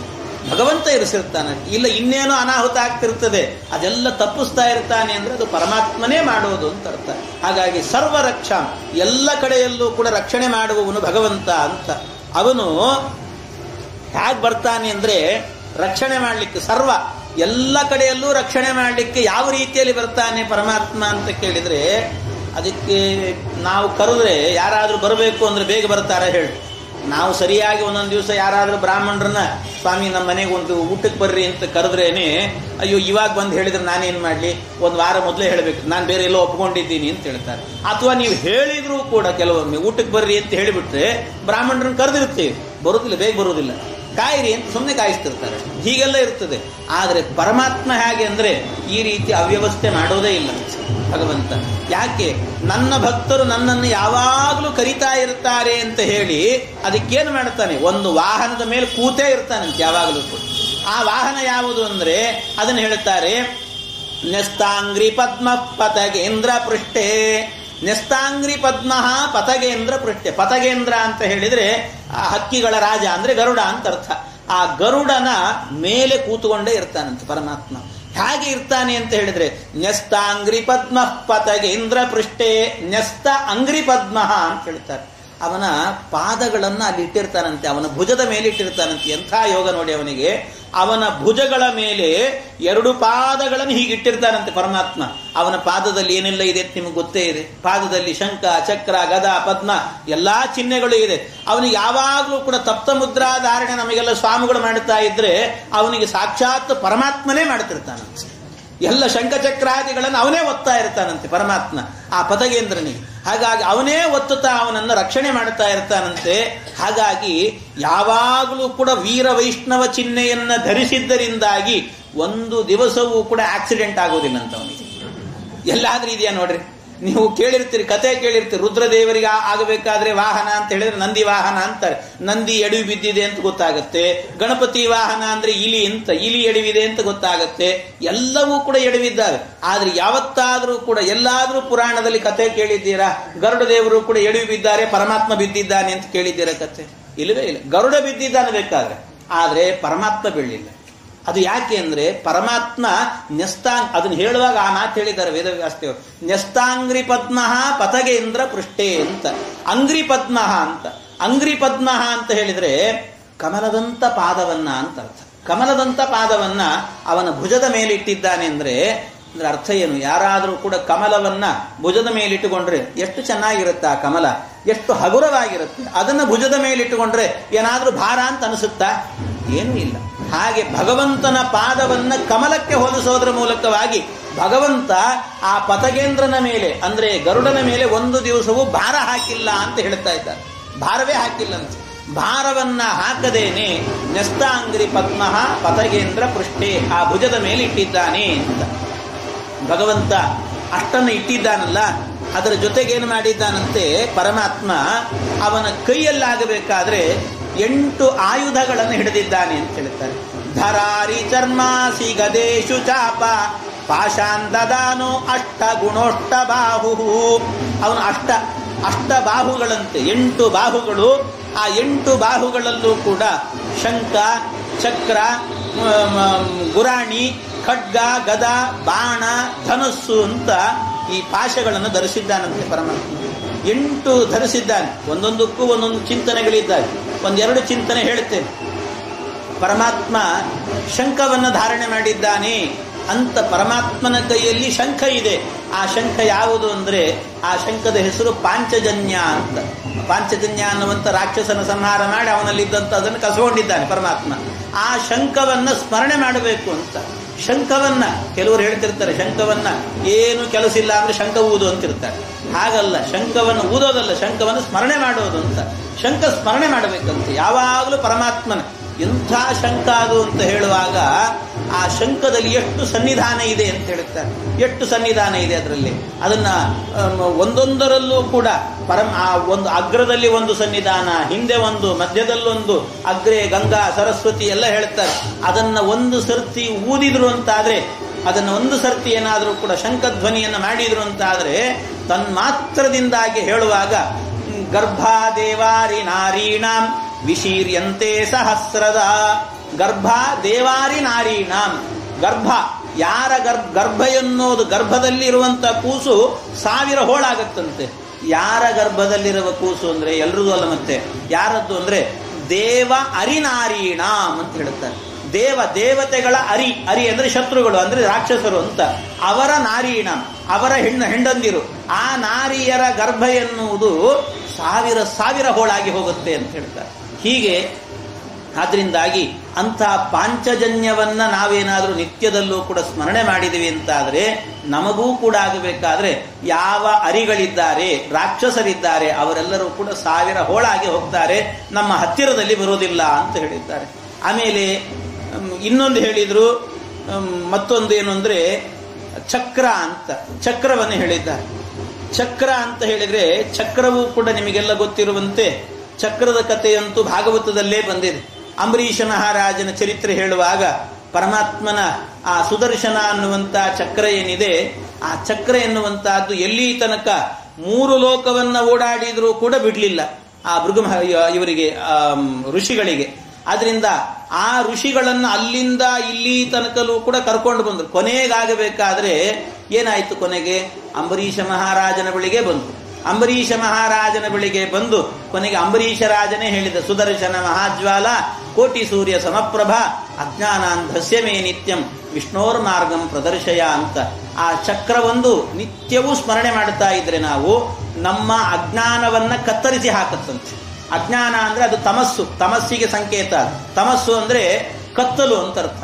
ಬಹಳ ಜನ ಏನ್ ಹೇಳ್ತಾರೆ ಅಂದ್ರೆ, ಬೇರೆ ಸಿದ್ಧಾಂತಗಳಲ್ಲಾಗುವಾಗ ಕತ್ತಲು ಅನ್ನೋದೊಂದು ದ್ರವ ಪದಾರ್ಥ ಅಂತ ಒಪ್ಪೋದಿಲ್ಲ. ಮಧ್ವ ಸಿದ್ಧಾಂತದಲ್ಲಿ ಆಗಬೇಕಾದ್ರೆ ಕತ್ತಲು ಕೂಡ ಒಂದು ದ್ರವ ಪದಾರ್ಥ ಅಂತ ಹೇಳ್ತಾರೆ. ಯಾಕೆ ಅಂದ್ರೆ ಪರಮಾತ್ಮ, ಒಂದು ಕಥೆ ಬರುತ್ತೆ, ಭಾಗವತದಲ್ಲಿ ಬರುತ್ತೆ, ಮಹಾಭಾರತದಲ್ಲೂ ಬರುತ್ತೆ. ಕೃಷ್ಣ ಪರಮಾತ್ಮ ಬ್ರಾಹ್ಮಣನ ಮಕ್ಕಳೆಲ್ಲ ಸತ್ತೋಗಿರುತ್ತಾರೆ. ಅರ್ಜುನ ರಕ್ಷಣೆ ಮಾಡ್ತೇನೆ ಅಂತ ಹೋಗಿ ಮಾಡ್ಲಿಕ್ಕಾಗಲಿಲ್ಲ, ಕೊನೆಗೆ ಸಾಯ್ತೇನೆ ಅಂತ ಅರ್ಜುನ ಹೋಗುವಾಗ ಕೃಷ್ಣ ಹೇಳ್ತಾನೆ, ಅನಂತಾಸನದಲ್ಲಿ ಆ ಮಕ್ಕಳಿದ್ದಾರೆ, ನಾನು ಕರ್ಕೊಂಡು ಬರ್ತೇನೆ ಅಂತ ಅನಂತಾಸನಕ್ಕೆ ರಥ ಓಡಿಸ್ತಾನೆ. ರಥ ಓಡಿಸುವಾಗ ಆ ಅನಂತಾಸನಕ್ಕೆ ಹೋಗಬೇಕಾದ್ರೆ ಅಲ್ಲೆಲ್ಲ ತಮಸ್ಸು ಅಡ್ಡಡ್ಡ ಬರ್ತಾ ಇರತ್ತಂತೆ. ತಮಸ್ಸು ಅಂದ್ರೆ ಕತ್ತಲು ಗೋಡೆಯಂತೆ ಅಡ್ಡವಾಗಿ ನಿಂತಿತ್ತಂತೆ. ಅದನ್ನ ಖಡ್ಗದಿಂದ ಕತ್ತರಿಸಿಕೊಂಡು ಪರಮಾತ್ಮ ದಾರಿ ಮಾಡಿಕೊಂಡು ಮುಂದಕ್ಕೆ ಹೋದ ಅಂತ. ಅಂದ್ರೆ ಕತ್ತಲು ಅನ್ನುವಂಥದ್ದೊಂದು ದ್ರವ ಪದಾರ್ಥ ಅಂತ ಹೇಳ್ತಾರೆ, ಅದೊಂದು ದ್ರವ ಪದಾರ್ಥ. ಹಾಗಾಗಿ ನಮ್ಮ ಸಿದ್ಧಾಂತದಲ್ಲಿ ಆದ್ರೆ ನಮಗೆ ಈ ಸಾಧಾರಣ ಕತ್ತಲು ಎನ್ನುವಂಥ ದ್ರವ ಆಗಿರಲ್ಲ. ನಿಜವಾದ ಕತ್ತಲು, ಒಂದು ಕಗ್ಗತ್ತಲು ಅಂತ ಹೇಳ್ತಾರಲ್ಲ, ಆ ಕತ್ತಲಾಗಬೇಕಾದ್ರೆ ದ್ರವ ಪದಾರ್ಥ. ಅಂತಹದ್ದನ್ನ ನಾಶ ಮಾಡುವಂತಹದ್ದು ಭಗವಂತನ ಚಕ್ರ ಎನ್ನುವಂತಹದ್ದು. ಹಾಗಾಗಿ ಆ ತಮಸ್ಸನ್ನ ಅಂದ್ರೆ ಅಜ್ಞಾನವನ್ನ ನಾಶ ಮಾಡಿ ಸುಜ್ಞಾನವನ್ನ ಕೊಡುವಂತಹದ್ದು ಚಕ್ರ ಅಂತ. ನಿತ್ಯವೂ ಕೂಡ ಅವನ ಚಕ್ರವನ್ನ ಚಿಂತನೆ ಮಾಡಿ ಅಂತ ಹೇಳ್ತಾರೆ. ಹೀಗೆ ಚಕ್ರದ ಚಿಂತನೆಯನ್ನು ಮಾಡಬೇಕು. ಈ ರೀತಿ ದರಾರಿ ಚರ್ಮಾಸಿ ಗದೇಶು ಚಾಪ, ಒಂದೊಂದು ದರ, ಅರಿ, ಆಮೇಲೆ ಚರ್ಮ, ಅಸಿ, ಗದ, ಇಶು, ಚಾಪ ಇವೆಲ್ಲವೂ ಕೂಡ. ದರ ಅಂತ ಹೇಳಿದ್ರೆ ಶಂಖ, ಆಮೇಲೆ ಅರಿ ಅಂದ್ರೆ ಚಕ್ರ, ಚರ್ಮ ಅಂದ್ರೆ ಚರ್ಮ ಅನ್ನುವಂಥದ್ದು ಕೂಡ ಒಂದು ಆಯುಧ, ಅಸಿ ಅಂತ ಹೇಳಿದ್ರೆ ಅದು ಖಡ್ಗ, ಆಮೇಲೆ ಚಾಪ, ಚಾಪ ಅಂದ್ರೆ ಈ ಬಾಣಗಳು ಅಂತ, ಆಮೇಲೆ ಇಶು ಅಂದ್ರೆ ಧನುಸ್ಸು. ಇವೆಲ್ಲವೂ ಕೂಡ ಆಗಬೇಕಾದ್ರೆ ಇದರಲ್ಲಿ ಏನು ಒಂದಿದೆ, ಚರ್ಮ ಅಂತ ಹೇಳಿದ್ನಲ್ಲ, ಚರ್ಮ ಅಂತ ಹೇಳಿದ್ರೆ ಅದು ಒಂದು ಆಯುಧ. ಅಂದ್ರೆ ಈ ಖಡ್ಗವನ್ನ ಹಿಡಿದಾಗ ಇನ್ನೊಬ್ಬ ಖಡ್ಗವನ್ನ ಎತ್ತಿ ಹೊಡಿತಿರ್ತಾನೆ. ಅವನು ಹೊಡೆಯುವಾಗ ಆ ಖಡ್ಗದ ಏಟು ನಮಗೆ ಬೀಳಬಾರದು ಅಂತ ಎಡಗೈಯಲ್ಲಿ ಒಂದು ಇದನ್ನಿಟ್ಟುಕೊಂಡಿರ್ತಾರೆ, ತಡೆಯೋದಕ್ಕೆ ಅಂತ ಇಟ್ಕೊಂಡಿರ್ತಾರೆ. ಆ ಒಂದು ಆಯುಧ ಏನಿದೆ ಅದನ್ನ ಚರ್ಮ ಆಯುಧ ಅಂತ ಕರೀತಾರೆ. ಅಂದ್ರೆ ಚರ್ಮಕ್ಕೆ ಬೀಳ್ತದಷ್ಟೇ, ಅದು ಒಳಗಿನ ತನಕ ಪೆಟ್ಬಿಡೋದಿಲ್ಲ ಅಂತ, ಮೇಲ್ಮೇಲೆ ಅದು ಆಗ ಹೋಗ್ಬಿಡುತ್ತೆ ಅಂತ. ಹಾಗೆ ಆ ರೀತಿ ಚರ್ಮ ಅನ್ನುವಂತಹದ್ದು ಒಂದು ಆಯುಧ. ಈ ಎಲ್ಲ ಆಯುಧಗಳನ್ನು ಕೂಡ ಧಾರಣೆ ಮಾಡಿ ಪರಮಾತ್ಮ ಬರ್ತಾನೆ ಅಂತ. ಅವನು ಪಾಶಾನ್ ದದಾನಃ ಅಷ್ಟಗುಣೋಷ್ಟ ಬಾಹು ಅಂತ. ಅಷ್ಟಗುಣ, ಅವನಲ್ಲಿ ಪರಮಾತ್ಮನಲ್ಲಿ ಅಷ್ಟಗುಣಗಳಿದ್ದಾವೆ ಅಂತ ಹೇಳ್ತಾರೆ. ಅಷ್ಟಗುಣಗಳಿದ್ದಾವೆ ಅಂದ್ರೆ ಇದನ್ನ ತಾರ್ಕಿಕರಿಗೆ ಈ ವಿಚಾರ ಸಿಕ್ಕು ಬಹಳ ದೊಡ್ಡ ಪಂಡಿತರು ಅಂತ ತಿಳ್ಕೊಂಡ್ಬಿಟ್ಟಿದ್ದಾರೆ. ತಾರ್ಕಿಕರು ಅಂದ್ರೆ ನೈಯಾಯಿಕರು. ನೈಯಾಯಿಕರೆಲ್ಲ ಅಂದ್ರೆ ಹಿಂದೆ ಈ ತಾರ್ಕಿಕರು, ಇವತ್ತು ನವೀನ ನ್ಯಾಯ ಅಂತ ಬಂದಿದೆ. ನವೀನ ನ್ಯಾಯ ಸ್ವಲ್ಪ ಬಹಳ ಕಷ್ಟದ ವಿಚಾರ. ಅಂತೂ ಹಿಂದೆ ಆಗಬೇಕಾದ್ರೆ ಪ್ರಾಚೀನ ತಾರ್ಕಿಕರು ಅಂತಿದ್ರು. ಆ ಪ್ರಾಚೀನ ತಾರ್ಕಿಕರೆಲ್ಲ ದೇವರಿದ್ದಾನೋ ಇಲ್ಲೋ ಅಂತ ಕೇಳಿದ್ರೆ ದೇವರಿದ್ದಾನೆ ಅಂತ ಹೇಳ್ತಾರೆ ಅವರು. ದೇವರಿದ್ದಾನೆ, ಆದ್ರೆ ದೇವರಲ್ಲಿ ಗುಣಗಳೆಷ್ಟಿದ್ದಾವೆ ಅಂದ್ರೆ 8 ಗುಣಗಳು ಅಂತ ಹೇಳ್ತಾರೆ. ಅಷ್ಟಗುಣಗಳು ಅಂತ. ಅದು ತಾರ್ಕಿಕರ ಸಿದ್ಧಾಂತ, ಪ್ರಾಚೀನ ತಾರ್ಕಿಕರ ಸಿದ್ಧಾಂತ. 8 ಗುಣಗಳು ಅಂತ. ಅಲ್ಲ, ಅವನಲ್ಲಿ ಸುಖ ಇದೆಯೋ ಇಲ್ಲೋ ಅಂತ ಕೇಳಿದ್ರೆ ಸುಖ ಇಲ್ಲ ಅಂತಾರೆ. ಪರಮಾತ್ಮನಿಗೆ ಸುಖ ಇಲ್ಲಂತೆ, ಆನಂದ ಇಲ್ಲಂತೆ. ಯಾಕೆ ಇಲ್ಲ ಅಂತ ಕೇಳಿದ್ರೆ ಆನಂದ ಇದೆ ಅಂತ ಹೇಳಿದ್ರೆ ದುಃಖ ಇದೆ ಅಂತ ಒಪ್ಪಬೇಕಾಗತ್ತೆ ಅಂತ ಅವರು. ದೇವರಿಗೆ ದುಃಖ ಇಲ್ಲ ಆದ್ರಿಂದ ಆನಂದವೂ ಇಲ್ಲ ಅಂತ. ಏನು ಸಿದ್ಧಾಂತ ನೋಡಿ. ದುಃಖ ಇಲ್ಲ ಆದ್ರಿಂದಾಗಿ ಆನಂದ ಇಲ್ಲ ಅಂತ. ದುಃಖ ಇದ್ದ ಅಂದ್ರೆ ಅವರ ಅಭಿಪ್ರಾಯ ಏನು ಅಂದ್ರೆ ಆನಂದ ಇದೆ ಅಂತ ಆಗಬೇಕಾದ್ರೆ ಮೊದಲು ದುಃಖದ ಅನುಭವ ಆಗಿರಬೇಕು. ಇದು ದುಃಖ ಅಂತ ಗೊತ್ತಾದ್ರೆ ಇದು ದುಃಖ ಅಲ್ಲ, ಇದು ಆನಂದ ಅಂತ ಗೊತ್ತಾಗತ್ತೆ. ಹಾಗಾಗಿ ಅವನಲ್ಲಿ ಆನಂದ ಇದೆ ಅಂತ ಆಗಬೇಕಾದ್ರೆ ಅವನಿಗೆ ದುಃಖ ಇರಬೇಕಾಗತ್ತೆ. ದುಃಖ ಇಲ್ಲ ಆದ್ರಿಂದ ಆನಂದವೂ ಇಲ್ಲ ಅಂತ. ಈ ರೀತಿಯಲ್ಲಿ ಆನಂದ ಅನ್ನುವಂಥ ಗುಣವೇ ಇಲ್ಲ ಅಂತ ಹೇಳ್ತಾರೆ. ಜ್ಞಾನ ಏನು, ಕೆಲವೊಮ್ಮೆ ಜ್ಞಾನ ಅನ್ನೋದು ಕೆಲವರು ಒಪ್ಪೋದಿಲ್ಲ. ಜ್ಞಾನವೂ ಕೂಡ ಪರಮಾತ್ಮನಿಗಿಲ್ಲ, ಯಾಕೆಂದ್ರೆ ಅವನಿಗೆ ಅಜ್ಞಾನ ಒಪ್ಪಬೇಕಾಗತ್ತೆ ಅಂತ ಹೇಳ್ತಾರೆ. ಹೀಗೆಲ್ಲ ಏನೇನೋ ವಾದಗಳು ಇಂಥ. ಅದಕ್ಕೆ ಅವನಲ್ಲಿ ಅಷ್ಟಗುಣೋಷ್ಟ ಬಾಹು, ಆದ್ರಿಂದ ಅಷ್ಟಗುಣ 8 ಗುಣಗಳಿದ್ದಾವೆ ಅಂತ ಭಾಗವತಕಾರರೇ ಹೇಳಿದ್ದಾರೆ. ಆದ್ರಿಂದಾಗಿ ಹಾಗೆ ಒಪ್ಪುಗೊಳ್ಬೇಕು ಅಂತ ಹೇಳ್ತಾರೆ.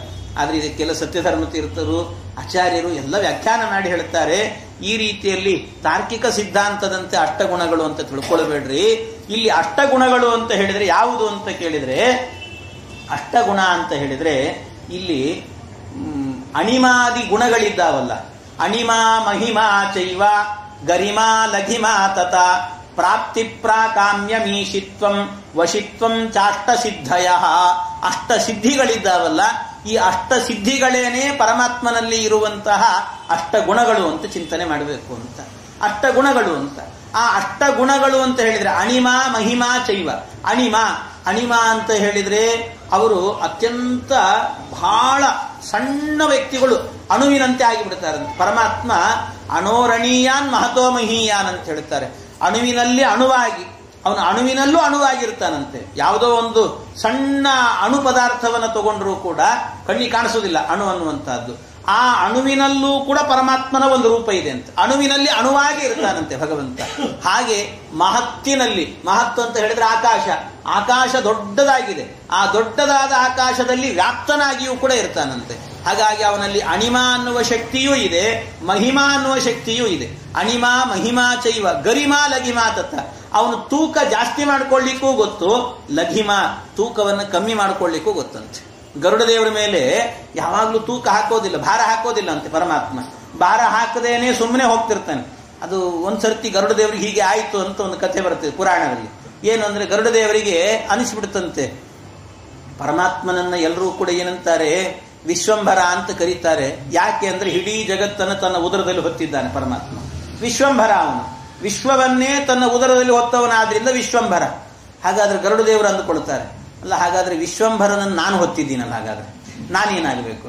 ಆ ವಿಶ್ವಂಭರನನ್ನೇ ಹೊತ್ತಿದ್ದೀನಿ, ಆದ್ರಿಂದ ನಾನು ವಿಶ್ವಂಭರಭರ ಅಂತ ಅನ್ಕೊಂಡ. ವಿಶ್ವಂಭರನನ್ನೇ ನಾನು ಹೊತ್ತಿದ್ದೀನಿ, ವಿಶ್ವಂಭರಭರ ನಾನು ಅಂತ. ಆದ್ರೆ ನಾನಿನ್ನೂ ಶ್ರೇಷ್ಠ ಅಂತ ಅವನಿಗೊಂದು ಅಜ್ಞಾನ ಬಂತಂತೆ ಗರುಡ ದೇವರಿಗೆ ಒಂದ್ಸರ್ತಿ. ಅಂದ್ರೆ ಕಲ್ಯಾವೇಶ ಆಗಾಗ ಆಗ್ತಿರ್ತದೆ ಅವರಿಗೆಲ್ಲ. ಹಾಗೆ ಕಲ್ಯಾವೇಶ ಆದ ಕೂಡಲೇ ಪರಮಾತ್ಮ ಏನು ಮಾಡಿದಂತೆ, ನೀನು ವಿಶ್ವಂಭರಭರ ಹೌದೋ ಅಲ್ಲೋ ಒಂದ್ಸರ್ತಿ ತೋರಿಸ್ತೇನೆ ನಿನಗೆ ಅಂತ ಭಾರವೇ ಹಾಕಿರ್ಲಿಲ್ಲ ಪರಮಾತ್ಮ ಯಾವತ್ತೂ ಕೂಡ. ಒಂದು ಸರ್ತಿ ಸಾಸುವೆ ಕಾಳಿನಷ್ಟು ಭಾರ ಹಾಕಿದ್ನಂತೆ ಭಗವಂತ. ಸಾಸುವೆ ಕಾಳಿನಷ್ಟು ಭಾರ ಹಾಕ್ಲಿಕ್ಕೆ ಪುರುಸೊತ್ತಿಲ್ಲ. ಗರುಡ ದೇವರು ಮೇಲಿಂದ ತಪ್ಪಂತ ಕೆಳಗೆ ಬಿದ್ರಂತೆ. ಅದು ಬೀಳುವಾಗ ಮುಖವನ್ನು ನೆಲಕ್ಕೆ ಮಾಡ್ಕೊಂಡು ಬಿದ್ರಂತೆ. ಆಗ ಮೂಗು ಸೊಟ್ಟಾಯ್ತಂತ ಅವ್ರಿಗೆ.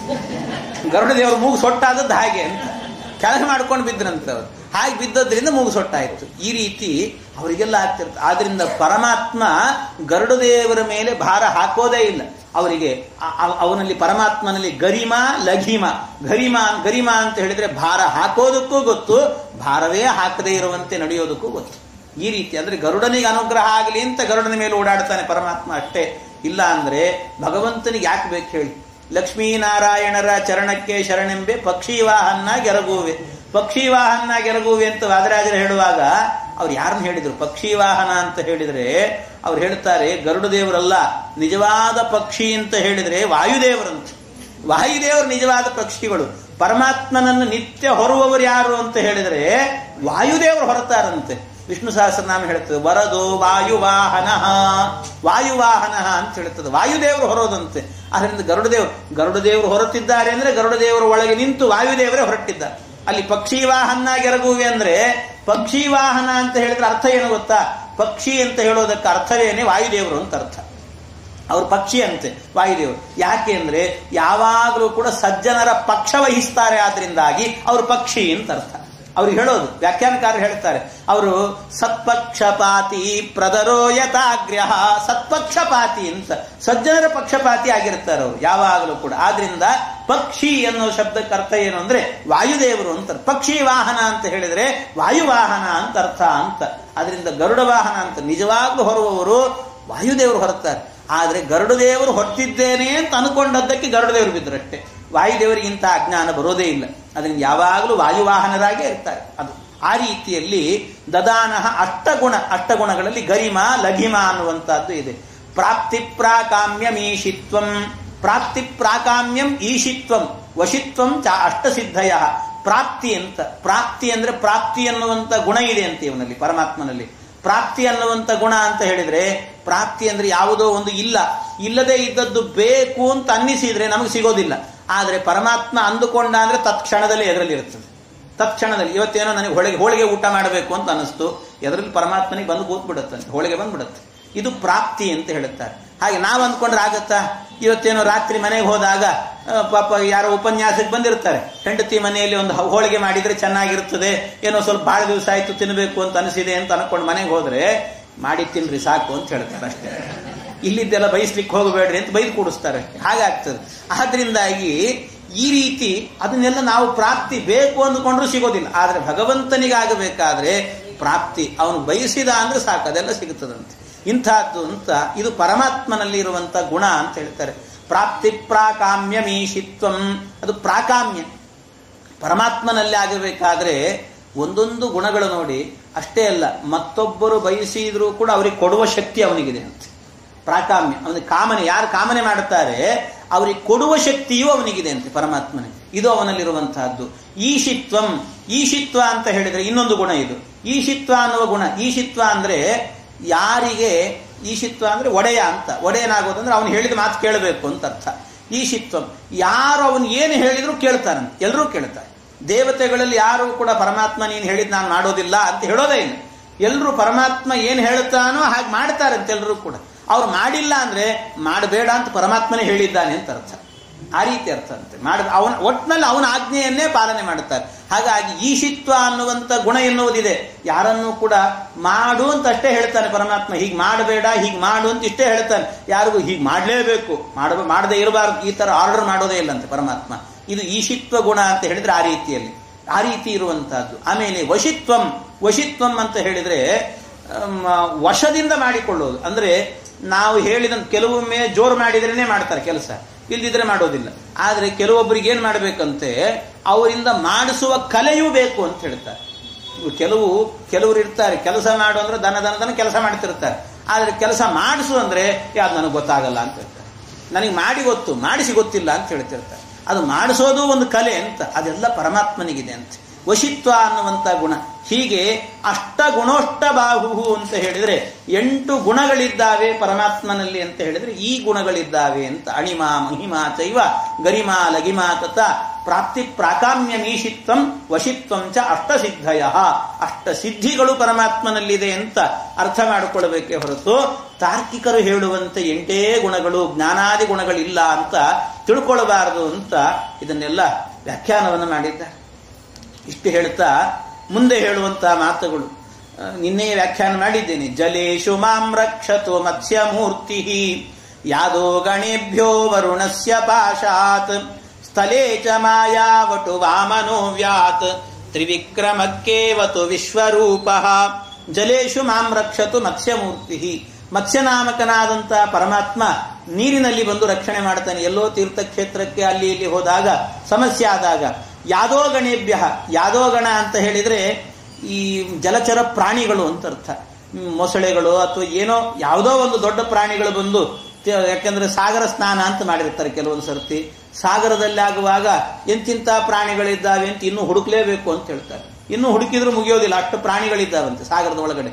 ಏನೇನು ಸಾವಿರಾರು ಜಲಚರ ಪ್ರಾಣಿಗಳಿದ್ದಾವೆ ಅಂತ ಹೇಳ್ತಾರೆ. ಅದನ್ನು ಹೇಳುವಾಗ ಸಂಸ್ಕೃತ ಒಬ್ಬ ಕವಿ ಹೇಳ್ತಾನೆ, ಸಾಗರದಲ್ಲಿ ಆಗಬೇಕಾದ್ರೆ ಏನೇನಿದೆ ಅಂದ್ರೆ ತಿಮಿಂಗಿಲ ಅಂತಿದೆ ಅಂತ. ತಿಮಿಂಗಿಲ ಅಂದ್ರೆ ನೋಡಿರ್ತೀರಲ್ಲ, ಈ ಎಲ್ಲ ಇದೆಲ್ಲ ಡಿಸ್ಕವರಿ ಚಾನಲ್ ಅಲ್ಲಿ ತೋರಿಸ್ತಿರ್ತಾರೆ. ಆ ತಿಮಿಂಗಿಲ ಅಂತಿದೆ. ಆ ತಿಮಿಂಗಿಲವೇ ಎಷ್ಟು ದೊಡ್ಡದಿರ್ತದೆ, ಎಲ್ಲವನ್ನೂ ನುಂಗ್ ಹಾಕಿಬಿಡುತ್ತೆ ಅನ್ನೋಷ್ಟು ದೊಡ್ಡದಿರ್ತದೆ ಅದು. ಆದ್ರೆ ಸಾಗರದಲ್ಲಿ ಏನಿದೆ ಅಂತ ಹೇಳ್ತಾನೆ ಒಬ್ಬ ಕವಿ, ಹೇಳ್ತಾನೆ ತಿಮಿಂಗಿಲ ಗಿಲೋಪ್ಯಸ್ತಿ ತದ್ಗಿಲೋಪ್ಯಸ್ತಿ ಸಾಗರೆ ಅಂತ ಹೇಳ್ತಾನೆ. ತಿಮಿಂಗಿಲ ಅಂತ ಒಂದಿದೆ, ಆ ತಿಮಿಂಗಿಲವನ್ನು ನುಂಗುವಂತ ಒಂದು ತಿಮಿಂಗಿಲ ಗಿಲ ಇದೆ ಅಂತೆ. ಅದಕ್ಕೆ ಅದನ್ನ ಆ ಹೆಸರು ಅಂತ ಹೇಳ್ತಾನೆ, ತಿಮಿಂಗಿಲ ಗಿಲೋಪ್ಯಸ್ತಿ ಅಂತ. ತಿಮಿಂಗಿಲ ಗಿಲ ಅಂತ ಅದಕ್ಕೆ ಹೆಸರು. ತಿಮಿಂಗಿಲವನ್ನೇ ನುಂಗುವಂತ ಒಂದು ಪ್ರಾಣಿ ಇದೆ ಅಂತೆ. ಅಷ್ಟೇ ಅಲ್ಲ, ಆ ತಿಮಿಂಗಿಲ ಗಿಲ ಇದೆಯಲ್ಲ ಅದನ್ನೂ ನುಂಗುವಂತ ಒಂದು ಪ್ರಾಣಿ ಇದೆ, ಅದಕ್ಕೆ ತಿಮಿಂಗಿಲ ಗಿಲ ಅಂತ ಹೇಳ್ತಾನೆ. ಇಷ್ಟು ತಿಮಿಂಗಿಲ ಗಿಲೋಪ್ಯಸ್ತಿ ತದ್ಗಿಲೋಪ್ಯಸ್ತಿ ಸಾಗರೆ ಅಂತ. ಸಾಗರದಲ್ಲಿ ಇಷ್ಟೆಲ್ಲ ಇದ್ದಾವೆ ಪ್ರಾಣಿಗಳು ಅಂತ. ಹಾಗಾಗಿ ಯಾವ ಪ್ರಾಣಿಗಳು ಬಂದು ಯಾವ ಕ್ಷಣದಲ್ಲಿ ಯಾವ ಕಾಲದಲ್ಲಿ ಏನು ಮಾಡ್ತಾವೋ ಗೊತ್ತಿಲ್ಲ. ಆದ್ರಿಂದ ಆ ಎಲ್ಲದರಿಂದಲೂ ಕೂಡ ರಕ್ಷಣೆ ಮಾಡುವವನು ಪರಮಾತ್ಮ, ಮತ್ಸ್ಯನಾಮಕನಾದಂಥ ಭಗವಂತ. ಯಾದೋ ಗಣೇಭ್ಯೋ ವರುಣಸ್ಯ ಪಾಶಾತ್ ಸ್ಥಳೇ ಚ ಮಾಯಾ ವಟು ವಾಮನೋ ವ್ಯಾತ್ ತ್ರಿವಿಕ್ರಮಖ್ಯೇವತು ವಿಶ್ವರೂಪಃ. ಸ್ಥಳೇ ಚ ಮಾಯಾವಟು ವಾಮನಃ. ಮಾಯಾವಟು ವಾಮನಃ, ಪರಮಾತ್ಮ ರಕ್ಷಣೆ ಮಾಡಲಿ ಅಂತ ಕೇಳ್ತಿದ್ದಾರೆ. ವಾಮನ ರೂಪಿಯಾದಂಥ ಭಗವಂತ ರಕ್ಷಣೆ ಮಾಡಲಿ ಅಂತ. ಪರಮಾತ್ಮ ವಾಮನನಾಗಿ ಪಾದದಿಂದ ಅಳಿಬೇಕಾದ್ರೆ ಮೊದಲೇನು ಮಾಡಿದ್ದಂತೆ, ಅವನು ಬೆಳೆದಿದ್ದಾನಲ್ಲ, ಬೆಳೆದಳದಿದ್ದಾನೆ ಪರಮಾತ್ಮ. ಆದ್ರಿಂದ ಏನು ಮಾಡಿದ್ನಂತೆ, ಹ್ಯಾಕ್ ಚಿಂತನೆ ಮಾಡಬೇಕಿದನ್ನ ಅಂತ ಹೇಳ್ತಾರೆ. ಇದು ಚಿಂತನೆ ಮಾಡಬೇಕಾದ್ರೆ ವಾಯುದೇವರ ಅಂದ್ರೆ ಹನುಮಂತ ದೇವರ ಅಂತರ್ಯಾಮಿಯಾಗಿ ವಾಮನ ರೂಪಿ ಪರಮಾತ್ಮನ ಚಿಂತನೆ ಮಾಡಬೇಕಂತೆ. ಇಲ್ಲಿ ಚಿಂತನೆ ಮಾಡುವಂತಹ ವಾಮನ ರೂಪಿ ಪರಮಾತ್ಮ ಅಂತ ಹೇಳಿದ್ರೆ ಹನುಮಂತ ದೇವರ ಅಂತರ್ಯಾಮಿಯಾಗಿ ಚಿಂತನೆ ಮಾಡಬೇಕಂತೆ. ಆ ರೀತಿಯಲ್ಲಿ, ಯಾಕೆ ಅಂದ್ರೆ ಹನುಮಂತ ದೇವರಾಗಬೇಕಾದ್ರೆ ಸ್ಥಳದಲ್ಲಿದ್ದವರನ್ನೆಲ್ಲ ರಕ್ಷಣೆ ಮಾಡಿದವರು ಹನುಮಂತ ದೇವರು. ಎಲ್ಲ ಮೂರ್ಛೆ ಬಂದು ಬಿದ್ದವರನ್ನೆಲ್ಲರನ್ನು ಕೂಡ ರಕ್ಷಣೆ ಮಾಡುವವರು. ಅದಕ್ಕೆ ಆ ಪರಮಾತ್ಮ ಭೂಮಿಯನ್ನ ಅಳಿತಾ ಇದ್ನಲ್ಲ, ಅಳಿಯುವಾಗ ಏನು ಮಾಡಿದ್ನಂತೆ ಭಗವಂತ, ಒಂದು ಪಾದವನ್ನ ಊರಿದ್ದ, ಇನ್ನೊಂದು ಪಾದವನ್ನ ಎತ್ತಿದ್ದ. ಹಾಗೆ ಹನುಮಂತ ದೇವರು ಕೂಡ ಈ ಗಂಧಮಾದನ ಅನ್ನುವ ಪರ್ವತವನ್ನು ತರ್ತಾರೆ ನೋಡಿ. ತರುವಾಗ ನೀವೆಲ್ಲ ಫೋಟೋ ನೋಡಿದ್ರೆ ಗೊತ್ತಾಗ್ತದೆ. ಎಲ್ಲಾದ್ರೂ ಪ್ರಾಣದೇವರ ಫೋಟೋ ಇದ್ರೆ ಒಂದು ಕಾಲು ಊರಿರ್ತಾರೆ, ಇನ್ನೊಂದು ಕಾಲು ಎತ್ತಿರ್ತಾರೆ. ಅಂದ್ರೆ ಆ ಹನುಮಂತ ದೇವರ ಅಂತರ್ಯಾಮಿಯಾಗಿ ಈ ಪರಮಾತ್ಮ ಇದ್ದಾನೆ. ಆ ವಾಮನ ರೂಪಿ ಭಗವಂತನನ್ನು ಸ್ಮರಣೆ ಮಾಡಬೇಕಾದ್ರೆ ಹನುಮಂತನ ಅಂತರ್ಯಾಮಿಯಾಗಿ ಚಿಂತನೆ ಮಾಡಬೇಕಂತ. ಆ ಪರಮಾತ್ಮ ಭಾರತೀಯ ರಮಣ ಮುಖ್ಯ ಪ್ರಾಣಾಂತರ್ಗತನಾದಂಥ ವಾಮನ ರೂಪಿ ಭಗವಂತ ಬಂದು ನಮ್ಮನ್ನ ಸ್ಥಳದಲ್ಲಿ ರಕ್ಷಣೆ ಮಾಡುತ್ತಾನೆ ಅಂತ. ಈ ರೀತಿ ತ್ರಿವಿಕ್ರಮಕ್ಕೇವತು ವಿಶ್ವರೂಪ, ತ್ರಿವಿಕ್ರಮನನ್ನು ಕೂಡ ಹಾಗೆ ಹನುಮಂತ ದೇವರ ಅಂತರ್ಯಾಮಿಯಾಗಿ. ಯಾಕೆಂದ್ರೆ ಹನುಮಂತ ದೇವರು ಆಕಾಶದಲ್ಲೂ ಓಡಾಡಿದ್ದಾರೆ, ಕೆಳಗೂ ಓಡಾಡಿದ್ದಾರೆ. ಆದ್ರಿಂದ ಹನುಮಂತ ದೇವರು ತ್ರಿವಿಕ್ರಮ ಖೇ ಅವತ್ತು ಅಂದ್ರೆ ಮೇಲೆ ಅಲ್ಲಿ ನಿಂತುಕೊಂಡು ಆಕಾಶದಲ್ಲಿ ನಿಂತು ರಕ್ಷಣೆ ಮಾಡಬೇಕು ಅಂತ. ಹಾಗಾಗಿ ಅಲ್ಲಿ ನಿಂತು ರಕ್ಷಣೆ ಮಾಡುತ್ತಾನೆ ಪರಮಾತ್ಮ ಅಂತ ಈ ರೀತಿ ಅವರ ವಿಶೇಷತೆಯನ್ನು ಹೇಳಿದ್ದಾರೆ. ಮುಂದೆ ಅನೇಕ ಭಗವಂತನ ರೂಪಗಳನ್ನ ಎಲ್ಲ ಹೇಳ್ತಾ ಕೊನೆಗೆ ಮತ್ತೆ ಹೇಳ್ತಾರೆ, ಧನ್ವಂತರಿರ್ ಭಗವಾನ್ ಪಾತ್ವಪತ್ಯಾತ್ ದ್ವಂದ್ವಾತ್ ಭಯಾದೃಷಭೋ ನಿರ್ಜಿತಾತ್ಮ ಯಜ್ಞಶ್ಚ ಲೋಕಾದತ ತತ್ಕೃತಾನ್ನೋ ಬಲೋ ಗಣಾತ್ ಕ್ರೋಧವಶಾದಹೀಂದ್ರ ಧನ್ವಂತರಿ ಭಗವಾನ್ ಪಾತು ಅಪತ್ಯಾತ್ ನಮಗೆ ಹೇಳಿರ್ತಾರೆ. ಕೆಲವೊಮ್ಮೆ ಏನ್ ಮಾಡಿಬಿಡ್ತೇವೆ ನಾವು, ನೀವೆಲ್ಲ ಪಥ್ಯ ಮಾಡಬೇಕು ಅಂತ ಹೇಳಿರ್ತಾರೆ, ಡಾಕ್ಟರ್ ಹೇಳಿರ್ತಾರೆ. ಏನ್ ಮಾಡೋದು, ಊಟಕ್ಕೆ ಕೂತಾಗ ಆ ಪಥ್ಯ ನೆನಪೇ ಆಗೋದಿಲ್ಲ ನಮಗೆ, ಅದು ಸಮಸ್ಯೆ ಆಗ್ತದೆ. ಬ್ರಾಹ್ಮಣರಿಗೆ ಸಮಸ್ಯೆ ಏನು ಅಂತ ಹೇಳಿದ್ರೆ ಊಟದಲ್ಲಿ ಕೂತಾಗ ಯಾವ ನೆನಪು ಆಗಲ್ಲ, ಅದೊಂದು ಶಾಂತವಾಗಿ ನಡಿಬೇಕು ಆ ಕೆಲಸ ಒಂದು ಅಂತ ಹೇಳ್ತಾರೆ. ಅದೊಂದು ಪ್ರಶಸ್ತ ಆಗಬೇಕು ಅಂತ. ಏನೇ ಆಗಲಿ ಯಾವ ತೊಂದರೆ ಇಲ್ಲದೆ, ಅದು ಒಳ್ಳೇದೇ, ಬಹಳ ಸಂತೋಷ. ಆದರೆ ಈಗೆಲ್ಲ ಜನರಿಗೆಲ್ಲ ಸಾಮಾನ್ಯವಾಗಿ ಆ ರೋಗಗಳೆಲ್ಲವೂ ಕೂಡ ಇರ್ತಾರೆ. ಆದ್ರೆ ಇದ್ರೂ ಡಾಕ್ಟರ್ ಹೇಳಿರ್ತಾರೆ, ಇದನ್ನ ಮಾಡಬೇಡ್ರಿ, ಇದನ್ನ ತಿನ್ನಬೇಡ್ರಿ, ಅದನ್ನ ಹಾಗಿರ್ಬೇಕು ಎಲ್ಲ ಹೇಳಿರ್ತಾರೆ, ಪಥ್ಯ ಹೇಳಿರ್ತಾರೆ. ಆದ್ರೆ ಎಲೆ ಮುಂದೆ ಕೂತಾಗ ಅದು ನೆನಪೇ ಆಗೋದಿಲ್ಲ ನಮಗೆ, ಹಾಗಾಗಿ ಬಿಡ್ತದೆ. ಅದರಿಂದ ಏನೇನೋ ತಿಂದು ಬಿಡ್ತಿರ್ತಾರೆ. ತಿಂದಾಗ ಅದರಿಂದ ಏನೇನೋ ರೋಗಗಳು ಬರುವಂತಹ ಸಮಸ್ಯೆಗಳಿರ್ತಾವೆ. ಆ ರೋಗಗಳು ಬರ್ತಾ ಇದ್ದಾವೆ ಅನ್ನುವಾಗ ನಿತ್ಯ ನಾರಾಯಣ ವರ್ಮವನ್ನು ಪಾರಾಯಣ ಮಾಡಿ ಅಂತ. ನಾರಾಯಣ ವರ್ಮ ಪಾರಾಯಣ ಮಾಡಿದ್ರೆ ಧನ್ವಂತರಿ ರೂಪಿ ಪರಮಾತ್ಮನೇ ಬಂದು ನಮ್ಮನ್ನು ರಕ್ಷಣೆ ಮಾಡ್ತಾನಂತೆ ಭಗವಂತ. ಧನ್ವಂ ತಾರಯತಿ ಇತಿ ಧನ್ವಂತರಿ ಅಂತ ಹೇಳುತ್ತಾರೆ. ಅಷ್ಟೇ ಅಲ್ಲ, ಇನ್ನೊಂದು ಅರ್ಥದಲ್ಲೂ ಹೇಳಿದ್ದಾರೆ. ಧನ್ವಂ ಅನ್ನೋದಕ್ಕೆ ಅರ್ಥ ಏನು, ಸತ್ಯಧರ್ಮ ತೀರ್ಥರು ಬರೆಯೋದು ಧನ್ವಂ ಅಂದ್ರೆ ಪಾಪ ಅಂತ ಅರ್ಥ. ಪಾಪ ಧನ್ವಂ ಅಂತ ಹೇಳಿದ್ರೆ ಪಾಪ, ಅದನ್ನ ದೂರ ಮಾಡಿ ನಮ್ಮನ್ನ ರಕ್ಷಣೆ ಮಾಡುವವನು ಭಗವಂತ. ಆದ್ರಿಂದ ಧನ್ವಂ ಪಾಪಾತ್ ತಾರಯತಿ, ಧನ್ವಾತ್ ತಾರಯತಿ ಇತಿ ಧನ್ವಂತರಿ ಅಂತ ಇನ್ನೊಂದು ಅರ್ಥವೂ ಕೂಡ ಇದೆ ಅಂತ ಸತ್ಯಧರ್ಮ ತೀರ್ಥರು ಬರೀತಾರೆ. ಹಾಗಾಗಿ ಧನ್ವಂತರಿ ಅಂದ್ರೆ ಪಾಪದಿಂದ ಪಾರು ಮಾಡುವವನು. ನಮಗೆ ಏನೆಲ್ಲ ಪಥ್ಯ ಮಾಡದೇ ಇದ್ದಾಗ ಬರುವಂತ ಅಪತ್ಯ ದೋಷ ಏನಿದೆ, ಅಪತ್ಯ ದೋಷದಿಂದಲೂ ಕೂಡ ಪರಿಹಾರ ಮಾಡುವವನು ಧನ್ವಂತರಿ ರೂಪಿ ಪರಮಾತ್ಮ ಅಂತ ಹೇಳ್ತಾರೆ. ಆ ಧನ್ವಂತರಿ ರೂಪಿ ಪರಮಾತ್ಮನ ಅವನ ಸ್ಮರಣೆ, ಅವನು ಚಂದ್ರೌಘ ಕಾಂತಿರ ಅಮೃತಾತ್ಮ ಕರೈಸಮಂತಾತ್ ಆಚಾರ್ಯರು ಹೇಳಬೇಕಾದ್ರೆ ಹಾಗೆ ಹೇಳಿದ್ದಾರೆ. ಚಂದ್ರೌಘ ಕಾಂತಿ ಅವನದ್ದು, ಪರಮಾತ್ಮ 1000 ಚಂದ್ರರ ಕಾಂತಿ ಅವನಲ್ಲಿದೆ ಅಂತ. ಆ ಧನ್ವಂತರಿ ರೂಪಿ ಪರಮಾತ್ಮನಲ್ಲಿ ಅಷ್ಟು ಕಾಂತಿ ಇದೆ ಅಂತ. ಆಚಾರ್ಯರ ಪ್ರಕಾರ ಆಗಬೇಕಾದ್ರೆ 2 ಕೈ ಪರಮಾತ್ಮನಿಗೆ. ಧನ್ವಂತರಿ ರೂಪಿ ಪರಮಾತ್ಮ 2 ಕೈಯಲ್ಲಿ ಬಂದಿದ್ದಾನೆ ಅಂತ ಆಚಾರ್ಯ ಹೇಳುವಂತಹದ್ದು. ಬೇರೆ ಕಡೆಯಲ್ಲಿ ಚಿತ್ರ ಬಿಡಿಸುವಾಗ 4 ಕೈಯೆಲ್ಲ ಹಾಕ್ತಿರ್ತಾರೆ. ಅದು ಈ ಸಮುದ್ರ ಮಥನದ ಕಾಲದಲ್ಲಿ ಬರ್ತಾನೆ ಪರಮಾತ್ಮ ಧನ್ವಂತರಿಯಾಗಿ, 2 ಕೈಯಿಂದಲೇ ಬರುವುದು. ಆ ಒಂದು ಏನು ಅಮೃತ ಹಿಡಿದಿರ್ತಾನೆ, ಅದು ಔಷಧಿ ಅಂತ. ಅದೇ ಔಷಧಿ. ಆ ಔಷಧಿಯನ್ನ ಕೊಟ್ರೆ ಸಾಕು, ಅದನ್ನು ಕೊಟ್ರೆ ಸಾಕು, ತನ್ಮಾತ್ರದಿಂದಲೇನೆ ಎಲ್ಲ ರೋಗಗಳು ಪರಿಹಾರ. ಅದಕ್ಕೆ ನೋಡಿ ಹೇಳ್ತಿರ್ತಾರೆ, ಈ ಸಮುದ್ರ ಮಥನದ ಕಾಲದಲ್ಲಿ ಏನು ಅಮೃತ ಬಂತು, ಆ ಅಮೃತದ ಕಲಶದಿಂದಲೇನೆ ಹುಟ್ಟಿದ್ದು ಯಾವುದಂದ್ರೆ ತುಳಸಿ ಅಂತ ಹೇಳ್ತಾರೆ. ತುಳಸಿ ಹುಟ್ಟಿದ್ದು ಕೂಡ ಅಲ್ಲಿಂದಲೇ ಅಂತ. ಅದು ಆಕಸ್ಮಿಕವಾಗಿ ಬಿತ್ತು, ಅದನ್ನು ಬಿದ್ದದನ್ನು ಮತ್ತೆ ಹೊರಗಿಟ್ಟ ಅಂತ. ಆದ್ರಿಂದ ಈಗೆಲ್ಲ ಬಹಳ ಜನರು ಹಳೆ ಕಾಲದ ಮಂದಿ ಎಲ್ಲ ಏನ್ ಮಾಡ್ತಿದ್ರು, ಏನೇ ರೋಗ ಬಂದ್ರು, ಕೆಮ್ಮು ಬಂತು, ಏನೋ ಗಂಟ್ಲು ಸರಿ ಇಲ್ಲ, ಇನ್ನೊಂದು ಮತ್ತೊಂದು ಹೊಟ್ಟೆ ನೋವು, ತುಳಸಿ ತಗೊಳ್ರಿ ಅಂತಿದ್ರು. ಯಾಕೆ? ತುಳಸಿಯಲ್ಲಿ ಅಷ್ಟು ಔಷಧಿ ಗುಣ ಇದೆ. ಯಾಕೆ ಔಷಧಿ ಗುಣ ಇದೆ ಅಂದ್ರೆ ಅದು ಅಮೃತದ ಒಳಗೆ ಮುಳುಗಿ ಬಂದಿದೆ ಅಂತ, ಅಲ್ಲಿ ಒಳಗೆ ಮುಳುಗಿ ಬಂದಿದೆ ಹೊರಗೆ ಬರುವಾಗ. ಹಾಗಾಗಿ ಅಷ್ಟು ಗುಣಗಳು ಕೂಡ ಅವನಲ್ಲಿ ಇದೆ, ಆ ಅಮೃತದಲ್ಲಿದೆ. ಆದ್ರಿಂದ ಆ ಪರಮಾತ್ಮ ಧನ್ವಂತರಿರ್ ಭಗವಾನ್ ಪಾತ್ವಪತ್ಯಾತ್ ಅಪತ್ಯಾತ್ ಪಾತು, ನಮ್ಮನ್ನ ಅಪತ್ಯದಿಂದ ರಕ್ಷಣೆ ಮಾಡಲಿ. ದ್ವಂದ್ವಾತ್ ಭಯಾತ್ ಋಷಭೋ ನಿರ್ಜಿತಾತ್ಮ, ದ್ವಂದ್ವಾತ್ ಭಯಾತ್, ದ್ವಂದ್ವದಿಂದ ಮತ್ತು ಭಯದಿಂದ ರಕ್ಷಣೆ ಮಾಡುವಂತ ಪರಮಾತ್ಮ ಅಂದ್ರೆ ಯಾರು ಅಂದ್ರೆ ಋಷಭ ನಾಮಕ ಪರಮಾತ್ಮ. ಹಿಂದೆ 5ನೇ ಸ್ಕಂದದಲ್ಲಿ ಬಂದಿದೆ ಅವನದ್ದು. ಹಾಗಾಗಿ ಆ ಋಷಭ ನಾಮಕ ಪರಮಾತ್ಮ, ದ್ವಂದ್ವ ಅಂತ ಹೇಳಿದ್ರೆ ಸುಖ ದುಃಖಗಳು, ಜೀವನದಲ್ಲಿ ದ್ವಂದ್ವಗಳಿರ್ತವೆ, ಬಹಳ ದ್ವಂದ್ವ. ಏನೋ ಆಚಾರ್ಯ ಏನ್ ಮಾಡ್ಬೇಕು ಗೊತ್ತಾಗ್ತಿಲ್ಲ, ನಮ್ಮ ಮಗ ಬೆಂಗಳೂರಿಗೆ ಹೋಗ್ತೀನಿ ಅಂತ ನಾವು ಬೇಡ ಅಂತ ಹೇಳ್ತೀವಿ, ಏನ್ ಮಾಡ್ಬೇಕು ಗೊತ್ತಾಗ್ತಿಲ್ಲ, ಈ ತರ ದ್ವಂದ್ವಗಳಿರ್ತವೆ. ಇಂಥ ದ್ವಂದ್ವಗಳೆಲ್ಲ ಇದ್ದಾಗ, ಸುಖ ದುಃಖ ಇಂಥ ದ್ವಂದ್ವಗಳಿದ್ದಾಗ ಏನೇನೋ ಆಗ್ತಿರ್ತದಂತೂ ಜೀವನವೇ ದ್ವಂದ್ವಮಯ.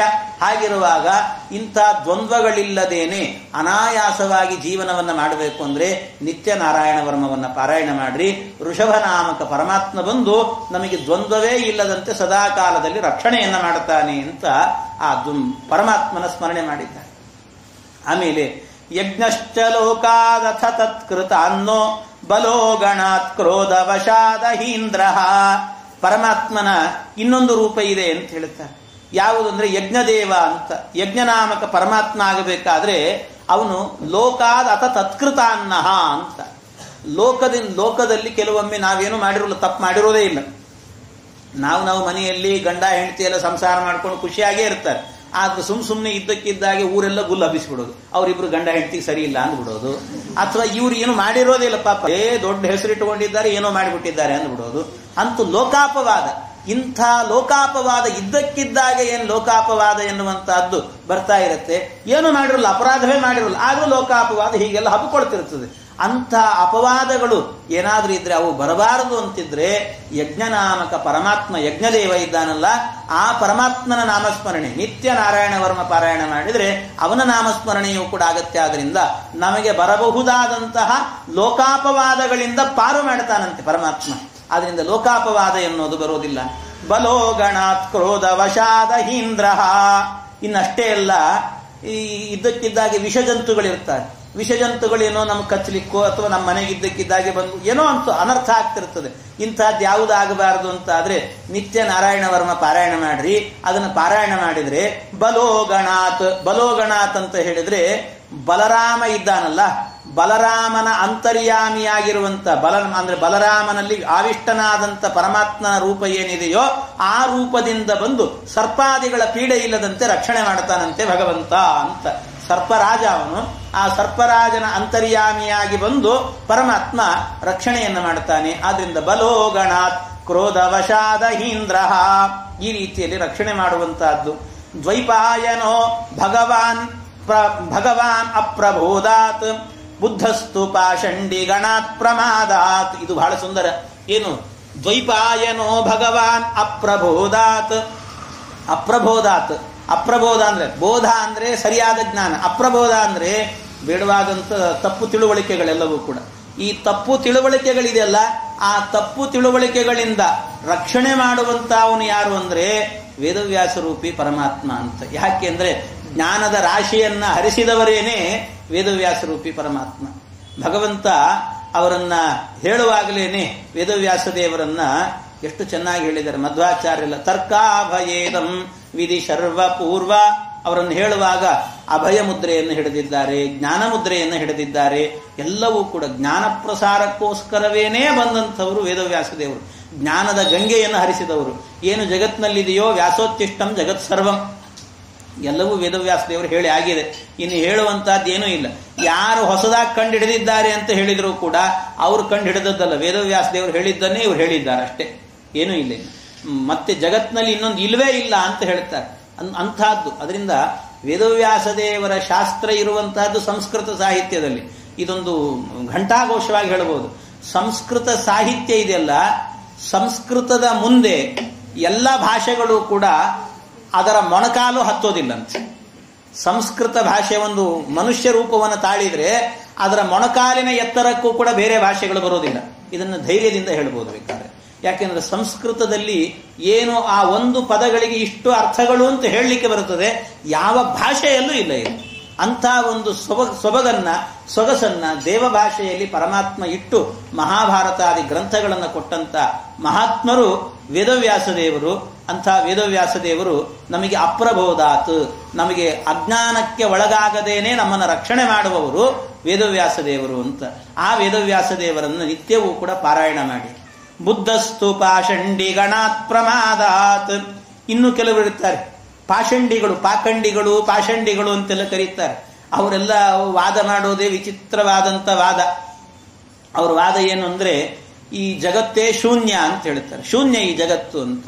ಈ ಮತ್ತೆ ಕಾಣಿಸ್ತಾ ಇದೆಯಲ್ಲ, ಕಣ್ಣಿಗೆ ಕಾಣಿಸೋದೇನು, ಇದೆಲ್ಲ ಬೌದ್ಧವಾದ ಅಂತ ಕರೆಯೋದು. ಬುದ್ಧರ ವಾದ ಅಂದ್ರೆ ಬುದ್ಧನಾಮಕ ಪರಮಾತ್ಮನೇ ಅವನಿಗೆ ಆ ರೀತಿ ಪ್ರೇರಣೆ ಮಾಡುತ್ತಾನೆ. ಭಗವಂತ ಬುದ್ಧನಾಗಿ ಅವತಾರ ಮಾಡಿದ್ನಂತೆ. ಅವನ ಅವತಾರ ಮಾಡಿದ ಕೂಡಲೇನೆ ಅವನೇ ಹೇಳಿದ ಏನು ಅಂದ್ರೆ, ಕೆಲವು ರಾಕ್ಷಸರು ಬರುವಾಗ ಸಣ್ಣ ಕೂಸಿದ್ನಂತೆ ಪರಮಾತ್ಮ. ಬುದ್ಧನಾಗಿ ಅವತಾರ ಮಾಡಿ ಸಣ್ಣ ಕೂಸಿರುವಾಗಲೇನೆ ಅದ್ಭುತವಾಗಿ ಮಾತಾಡ್ತಿದ್ದ. ವೇದಗಳನ್ನೆಲ್ಲ ಹೇಳ್ತಾ ಇದ್ದ. ಅದನ್ನು ನೋಡಿದಂತ ಸುತ್ತಮುತ್ತಿದ್ದಂತ ದೈತ್ಯರಿಗೆಲ್ಲ ಗಾಬರಿ ಆಯ್ತು. ಎಲ್ಲ ಏನಿದು ಸಣ್ಣ ಕೂಸು ಹುಟ್ಟಿದ ಕೂಸೇ ಇಷ್ಟು ಮಾತಾಡ್ತದಲ್ಲ ಅಂತ ಗಾಬರಿ ಆಯ್ತು ಅವರಿಗೆಲ್ಲ. ಗಾಬರಿಯಾಗಿ ನೋಡಿದ್, ಯಾರೋ ನೀನು ಅಂತ ಕೇಳಿದ್ರು. ನಾನೇ ದೊಡ್ಡ ದೇವರು, ಸರ್ವೋತ್ತಮ ನಾನು ಅಂತ ಹೇಳಿತಂತೆ ಆ ಕೂಸು. ಅದಕ್ಕೆ ನೀನ್ ಹೇಗೋ ಸರ್ವೋತ್ತಮ, ಅದು ಸಾಧ್ಯ ಇಲ್ಲ, ಹಾಗೆ ಹೀಗೆ ಅಂತೆಲ್ಲ ವಾದ ಮಾಡ್ತಾರೆ ದೈತ್ಯರು. ವಾದ ಮಾಡಿದಾಗ ಮಗು ಹೇಳಿತಂತೆ, ಬೇಕಾದ್ರೆ ಇಂದ್ರಾದಿ ದೇವತೆಗಳನ್ನು ಕರೀಬೇಕಾದ್ರೆ ಅವ್ರ ಜೊತೆ ಯುದ್ಧ ಮಾಡ್ತೀನಿ, ಯುದ್ಧದಲ್ಲಿ ನಾನೇ ಗೆಲ್ತೀನಿ ಬೇಕಾದ್ರೆ ಅಂದ್ರಂತೆ. ಯುದ್ಧ ಮಾಡಿದ್ರು. ಯುದ್ಧದಲ್ಲಿ ಪರಮಾತ್ಮನೇ ಗೆದ್ದ ಬುದ್ಧ, ಆ ಸಣ್ಣ ರೂಪದ ಪರಮಾತ್ಮನೇ ಗೆದ್ದಂತೆ. ಗೆದ್ದಾದ ನಂತರ ಆಗ ಅಲ್ಲಿದ್ದಂಥ ದೈತ್ಯರಿಗೆಲ್ಲ ಒಂದು ನಂಬಿಕೆ ಬಂತು. ಎಲ್ಲ ಈ ಪರಮಾತ್ಮ ಹಾಗಾದ್ರೆ ಸರಿ, ಒಳ್ಳೆ ಪರಮಾತ್ಮ ಇವನು, ಸರಿಯಾಗಿದ್ದಾನೆ, ಇವನೇ ಸರ್ವೋತ್ತಮ ಅಂತೂ ಸರ್ವೋತ್ತಮ ಅನ್ನೋ ಜ್ಞಾನ. ಅದಕ್ಕೆ ನೀನೇನು ಹೇಳ್ತೀಯ ಅದೆಲ್ಲ ಸತ್ಯ ಅಂತಂದ್ರು ಅವರು. ಅದಕ್ಕೆ ನಾನು ನಿಮಗೆಲ್ಲ ಉಪದೇಶ ಮಾಡ್ತೀನಿ ಕೇಳ್ರಿ ಅಂದ. ಏನು ಅಂತ ಕೇಳಿದಾಗ ಆಗ ಪರಮಾತ್ಮ ಹೇಳಿದಂತೆ, ವೇದ ಅಪ್ರಮಾಣಂ ಅಂದ ಪರಮಾತ್ಮ. ವೇದ ಅಪ್ರಮಾಣಂ, ವೇದವು ಪ್ರಮಾಣವಲ್ಲ ಅಂತ ಉಪದೇಶ ಮಾಡಿದ. ಆಮೇಲೆ ಮತ್ತೆ ಹೇಳಿದಂತೆ ಪರಮಾತ್ಮ ಇನ್ನೊಂದೇನು ಹೇಳಿದ ಅಂದ್ರೆ, ಸರ್ವಂ ಶೂನ್ಯಂ ಜಗತ್ ಶೂನ್ಯಂ ಅಂತೆಲ್ಲ ಹೇಳಿದ. ಸರ್ವಂ ಶೂನ್ಯಂ ಅಂತ ಹೇಳಿದ. ಸರ್ವಂ ಶೂನ್ಯ, ಇದನ್ನೆಲ್ಲ ಉಪದೇಶ ಮಾಡಿ. ಇಷ್ಟು ಮಾಡಿದ ಕೂಡಲೇನೆ ಅವರಿಗೆಲ್ಲ ಆನಂದ ಆಗಿಬಿಡ್ತು. ಎಲ್ಲ ಎಷ್ಟು ಒಳ್ಳೆ ತತ್ವವನ್ನು ಬೋಧನೆ ಮಾಡಿದ್ದಾನೆ ಇವನು. ಆದ್ರಿಂದ ಇದೇ ತತ್ವವನ್ನು ಹಿಡ್ಕೊಂಡು ನಾವೆಲ್ಲರೂ ಕೂಡ ಮುಂದೆ ಈ ತತ್ವವನ್ನು ಬೆಳೆಸಬೇಕು ಅಂತ ಹೇಳಿ ಆ ಬುದ್ಧನ ಅನುಯಾಯಿಗಳಾಗಿ ಕೆಲವು ಬೌದ್ಧರು ಅಂತ ಒಂದಷ್ಟು ಪಂಗಡವೇ ಬೆಳೀತಂತೆ. ಹೀಗೊಂದು ಪಂಗಡ ಬೆಳೀತು. ಈ ಪಂಗಡದವರೆಲ್ಲ ಇವತ್ತಿಗೂ ಕೂಡ ವೇದ ಅಪ್ರಮಾಣಂ ಅಂತಲೇ ಹೇಳುತ್ತಾರೆ. ಆದ್ರೆ ಇವನು ಉಪದೇಶ ಮಾಡುವಾಗ ಅಲ್ಲೇ ದೇವತೆಗಳು ಇದ್ರಂತೆ. ದೇವತೆಗಳು ಕೂಡ ಇಲ್ಲ ಇದ್ರು. ದೇವತೆಗಳೆಲ್ಲ ಇರುವಾಗ ದೇವತೆಗಳಿಗೂ ಒಂದು ಸರ್ತಿ ಮೋಹ ಬಂತಂತೆ. ಪರಮಾತ್ಮನ ಈ ನಟನೆಯನ್ನು ನೋಡಿ ಆ ದೇವತೆಗಳಿಗೆ ಮೋಹ ಬಂತು. ಎಲ್ಲ ಪರಮಾತ್ಮ ಏನು ಹೇಳ್ತಿದ್ಯೋ ನೀನು, ವೇದ ಅಪ್ರಮಾಣಂ ಅಂತ ಹೇಳ್ತಿದ್ದೀಯಲ್ಲ, ನಿಜವಾಗ್ಲೂ ಅಪ್ರಮಾಣನ ಏನಿದು ಅಂತ ಕೇಳಿದ್ರೆ ಭಗವಂತ ಆಗಿ ಹೇಳಿದಂತೆ, ಅದು ಅವ್ರಿಗೆ ಉಪದೇಶ ಮಾಡಿದಂತ ಪಾಠ, ನಿಮಗೆ ಆ ಅರ್ಥ ಅಲ್ಲ, ಬೇರೆ ಅರ್ಥ ಹೇಳ್ತೀನಿ ಕೇಳ್ರಿ ಅನ್ನಂತೆ. ಏನು ಅಂತ ಕೇಳಿದಾಗ ವೇದ ಅಪ್ರಮಾಣಂ ಅಂದ ದೇವತೆಗಳಿಗೆ. ಅಲ್ಲ ಮತ್ತೆ ಅದೇ ಹೇಳ್ತಿದ್ಯಲ್ಲ, ಅರ್ಥ ಬಿಡಿಸಿಲ್ಲಲ್ಲ ಇನ್ನು ಅಂದ. ಏನು ಅರ್ಥ ಹೇಳ್ತೀನಿ ಕೇಳಿ. ವೇದವು ಅಂದ್ರೆ ಅಕಾರವಾಚ್ಯನಾದಂಥ ಪರಮಾತ್ಮನ ವಿಷಯದಲ್ಲಿ ಪ್ರಮಾಣವು ಅಂದ್ರೆ ಭಗವಂತನ ವಿಷಯದಲ್ಲಿ ವೇದವೇ ಪ್ರಮಾಣ ಅಂತ ಅರ್ಥ. ಈ ಅರ್ಥ ಅಂತ ಭಗವಂತ ಹೇಳಿದಂತೆ. ವೇದ ಅಪ್ರಮಾಣಂ ಅಂದ್ರೆ ನೀವು ಹೀಗೆ ಅರ್ಥ ಮಾಡಿಕೊಳ್ಳ್ರಿ ಅಂತಂದ. ಇನ್ನು ಸರ್ವಂ ಶೂನ್ಯಂ ಅಂತ ಹೇಳಿದ್ಯಲ್ಲ, ಸರ್ವಂ ಶೂನ್ಯಂ ಅನ್ನೋದಕ್ಕೆ ಅರ್ಥ ಏನು ಅಂದ್ರೆ, ಶಮೂನಂ ಕುರುತೆ ಯಸ್ಮಾತ್ ಶೂನ್ಯಸ್ತಸ್ಮಾತ್ ಜನಾರ್ದನ ಆಚಾರ್ಯ ಬರೆದರು. ಅದನ್ನ ಹೇಳಿದ್ರು. ಪರಮಾತ್ಮ ಹೇಳಿದ ಶಂ ಊನಂ ಕುರುತೆ ಯಸ್ಮಾತ್ ಅಂತ. ಶಂ ಅಂದ್ರೆ ಸುಖವನ್ನ ಊನ ಮಾಡ್ತಾನೆ. ಯಾರಿಗೆ ಅಂತ ಹೇಳಿದ್ರೆ, ಯಾರು ಪರಮಾತ್ಮನನ್ನ ಅವನ ಅಸ್ತಿತ್ವವನ್ನು ಒಪ್ಪೋದಿಲ್ಲವೋ ಅವರಿಗೆಲ್ಲರಿಗೂ ಕೂಡ, ವೇದವನ್ನ ಪ್ರಮಾಣ ಅಂತ ಒಪ್ಪೋದಿಲ್ಲವೋ ಅವರಿಗೆಲ್ಲ ಶಂ ಸುಖವನ್ನ ಊನ ಮಾಡ್ತಾನೆ, ಕಡಿಮೆ ಮಾಡ್ತಾನೆ. ಆದ್ರಿಂದ ಶಂ ಊನಂ ಕುರುತೆ ಯಸ್ಮಾತ್ ಶೂನ್ಯಸ್ತಸ್ಮಾತ್ ಜನಾರ್ದನ. ಶೂನ್ಯ ಅನ್ನೋದಕ್ಕೆ ಜನಾರ್ದನ ಪರಮಾತ್ಮ. ಸರ್ವಂ ಶೂನ್ಯಂ ಅಂತ ಹೇಳಿದ್ರೆ ಅರ್ಥ ಏನು ಅಂದ್ರೆ, ಎಲ್ಲೆಡೆಯಲ್ಲೂ ಕೂಡ ಪರಮಾತ್ಮ ವ್ಯಾಪಿಸಿದ್ದಾನೆ ಅಂತ ಅರ್ಥ ಮಾಡಿಕೊಳ್ಳ್ರಿ ಅಂತ. ಇದು ದೇವತೆಗಳಿಗೆ ಮಾಡಿದ ಪಾಠ ಅಂತ. ಹೀಗೆ ಪರಮಾತ್ಮ ಬುದ್ಧನಾಮಕನಾಗಿ ಮಾಡಿದ್ದಾನೆ. ಆದ್ರಿಂದ ಕೆಲವರೆಲ್ಲ ಪಾಖಂಡಿ ಗಣಗಳು ಅಂತಾಗಿದ್ದಾರೆ. ನಾವು ಕೂಡ ಪರಮಾತ್ಮ ಉಪದೇಶ ಮಾಡಿದ್ದಾನೆ ಅಂತ ಅಂದ್ಕೊಂಡು ಪಾಖಂಡಿ ಗಣದಲ್ಲಿ ಸೇರ್ತಿರ್ತೇವೆ. ಅದಕ್ಕೆ ಅಂತ ಗಣಕ್ಕೆ ಹೋಗಬೇಡ್ರಿ. ನೀವು ನಿತ್ಯ ನಾರಾಯಣ ವರ್ಮ ಪಾರಾಯಣ ಮಾಡ್ರಿ. ಪಾರಾಯಣ ಮಾಡಿದ್ರಿ ಅಂತಾದ್ರೆ ಪಾಖಂಡಿ ಗಣಕ್ಕೆ ಹೋಗದೇನೆ ದೇವತಾ ಗಣಕ್ಕೆ ಹೋಗ್ತೀರಿ. ಹರಿ ಸರ್ವೋತ್ತಮ ಅನ್ನುವಂತ ಮಾಧ್ವರ ಗಣಕ್ಕೆ ಹೋಗಿ ಸೇರ್ತೀರಿ, ವೈಷ್ಣವರಾಗ್ತೀರಿ. ಆದ್ರಿಂದ ಬುದ್ಧಸ್ತು ಪಾಷಂಡಿ ಗಣಾತ್ ಪ್ರಮಾದಾತ್, ಈ ರೀತಿಯಲ್ಲಿ ಪರಮಾತ್ಮ ರಕ್ಷಣೆ ಮಾಡುತ್ತಾನೆ ಅಂತ ಅನೇಕ ವಿಧವಾದಂಥ ಪರಮಾತ್ಮನ ರಕ್ಷಣೆಗಳನ್ನು ಹೇಳಿದ್ದಾರೆ. ಹೀಗೆ ಭಗವಂತ ಇನ್ನೂ ಅನೇಕ ಇದ್ದ ವಿಷಯಗಳು. ಇನ್ನು 2 ದಿವಸ ಇದೆ, ಅದನ್ನ ನಾಳೆ ಆದಷ್ಟು ಮುಗಿಸ್ಲಿಕ್ಕೆ ಪ್ರಯತ್ನವನ್ನು ಮಾಡುತ್ತೇನೆ. ಮತ್ತು ನಾಡಿದ್ದು ಒಂದು ಸ್ವಲ್ಪ 6ನೇ ಸ್ಕಂದದ ವಿಚಾರಗಳಿದ್ದಾವೆ, ಅದನ್ನು ಮತ್ತೆ ನಾಳೆ ದಿವಸ ಸೇರಿದಾಗ ನೋಡೋಣ ಅಂತ ಹೇಳ್ತಾ ಇಂದಿನ ಉಪನ್ಯಾಸ ಕೃಷ್ಣಾರ್ಪಣ.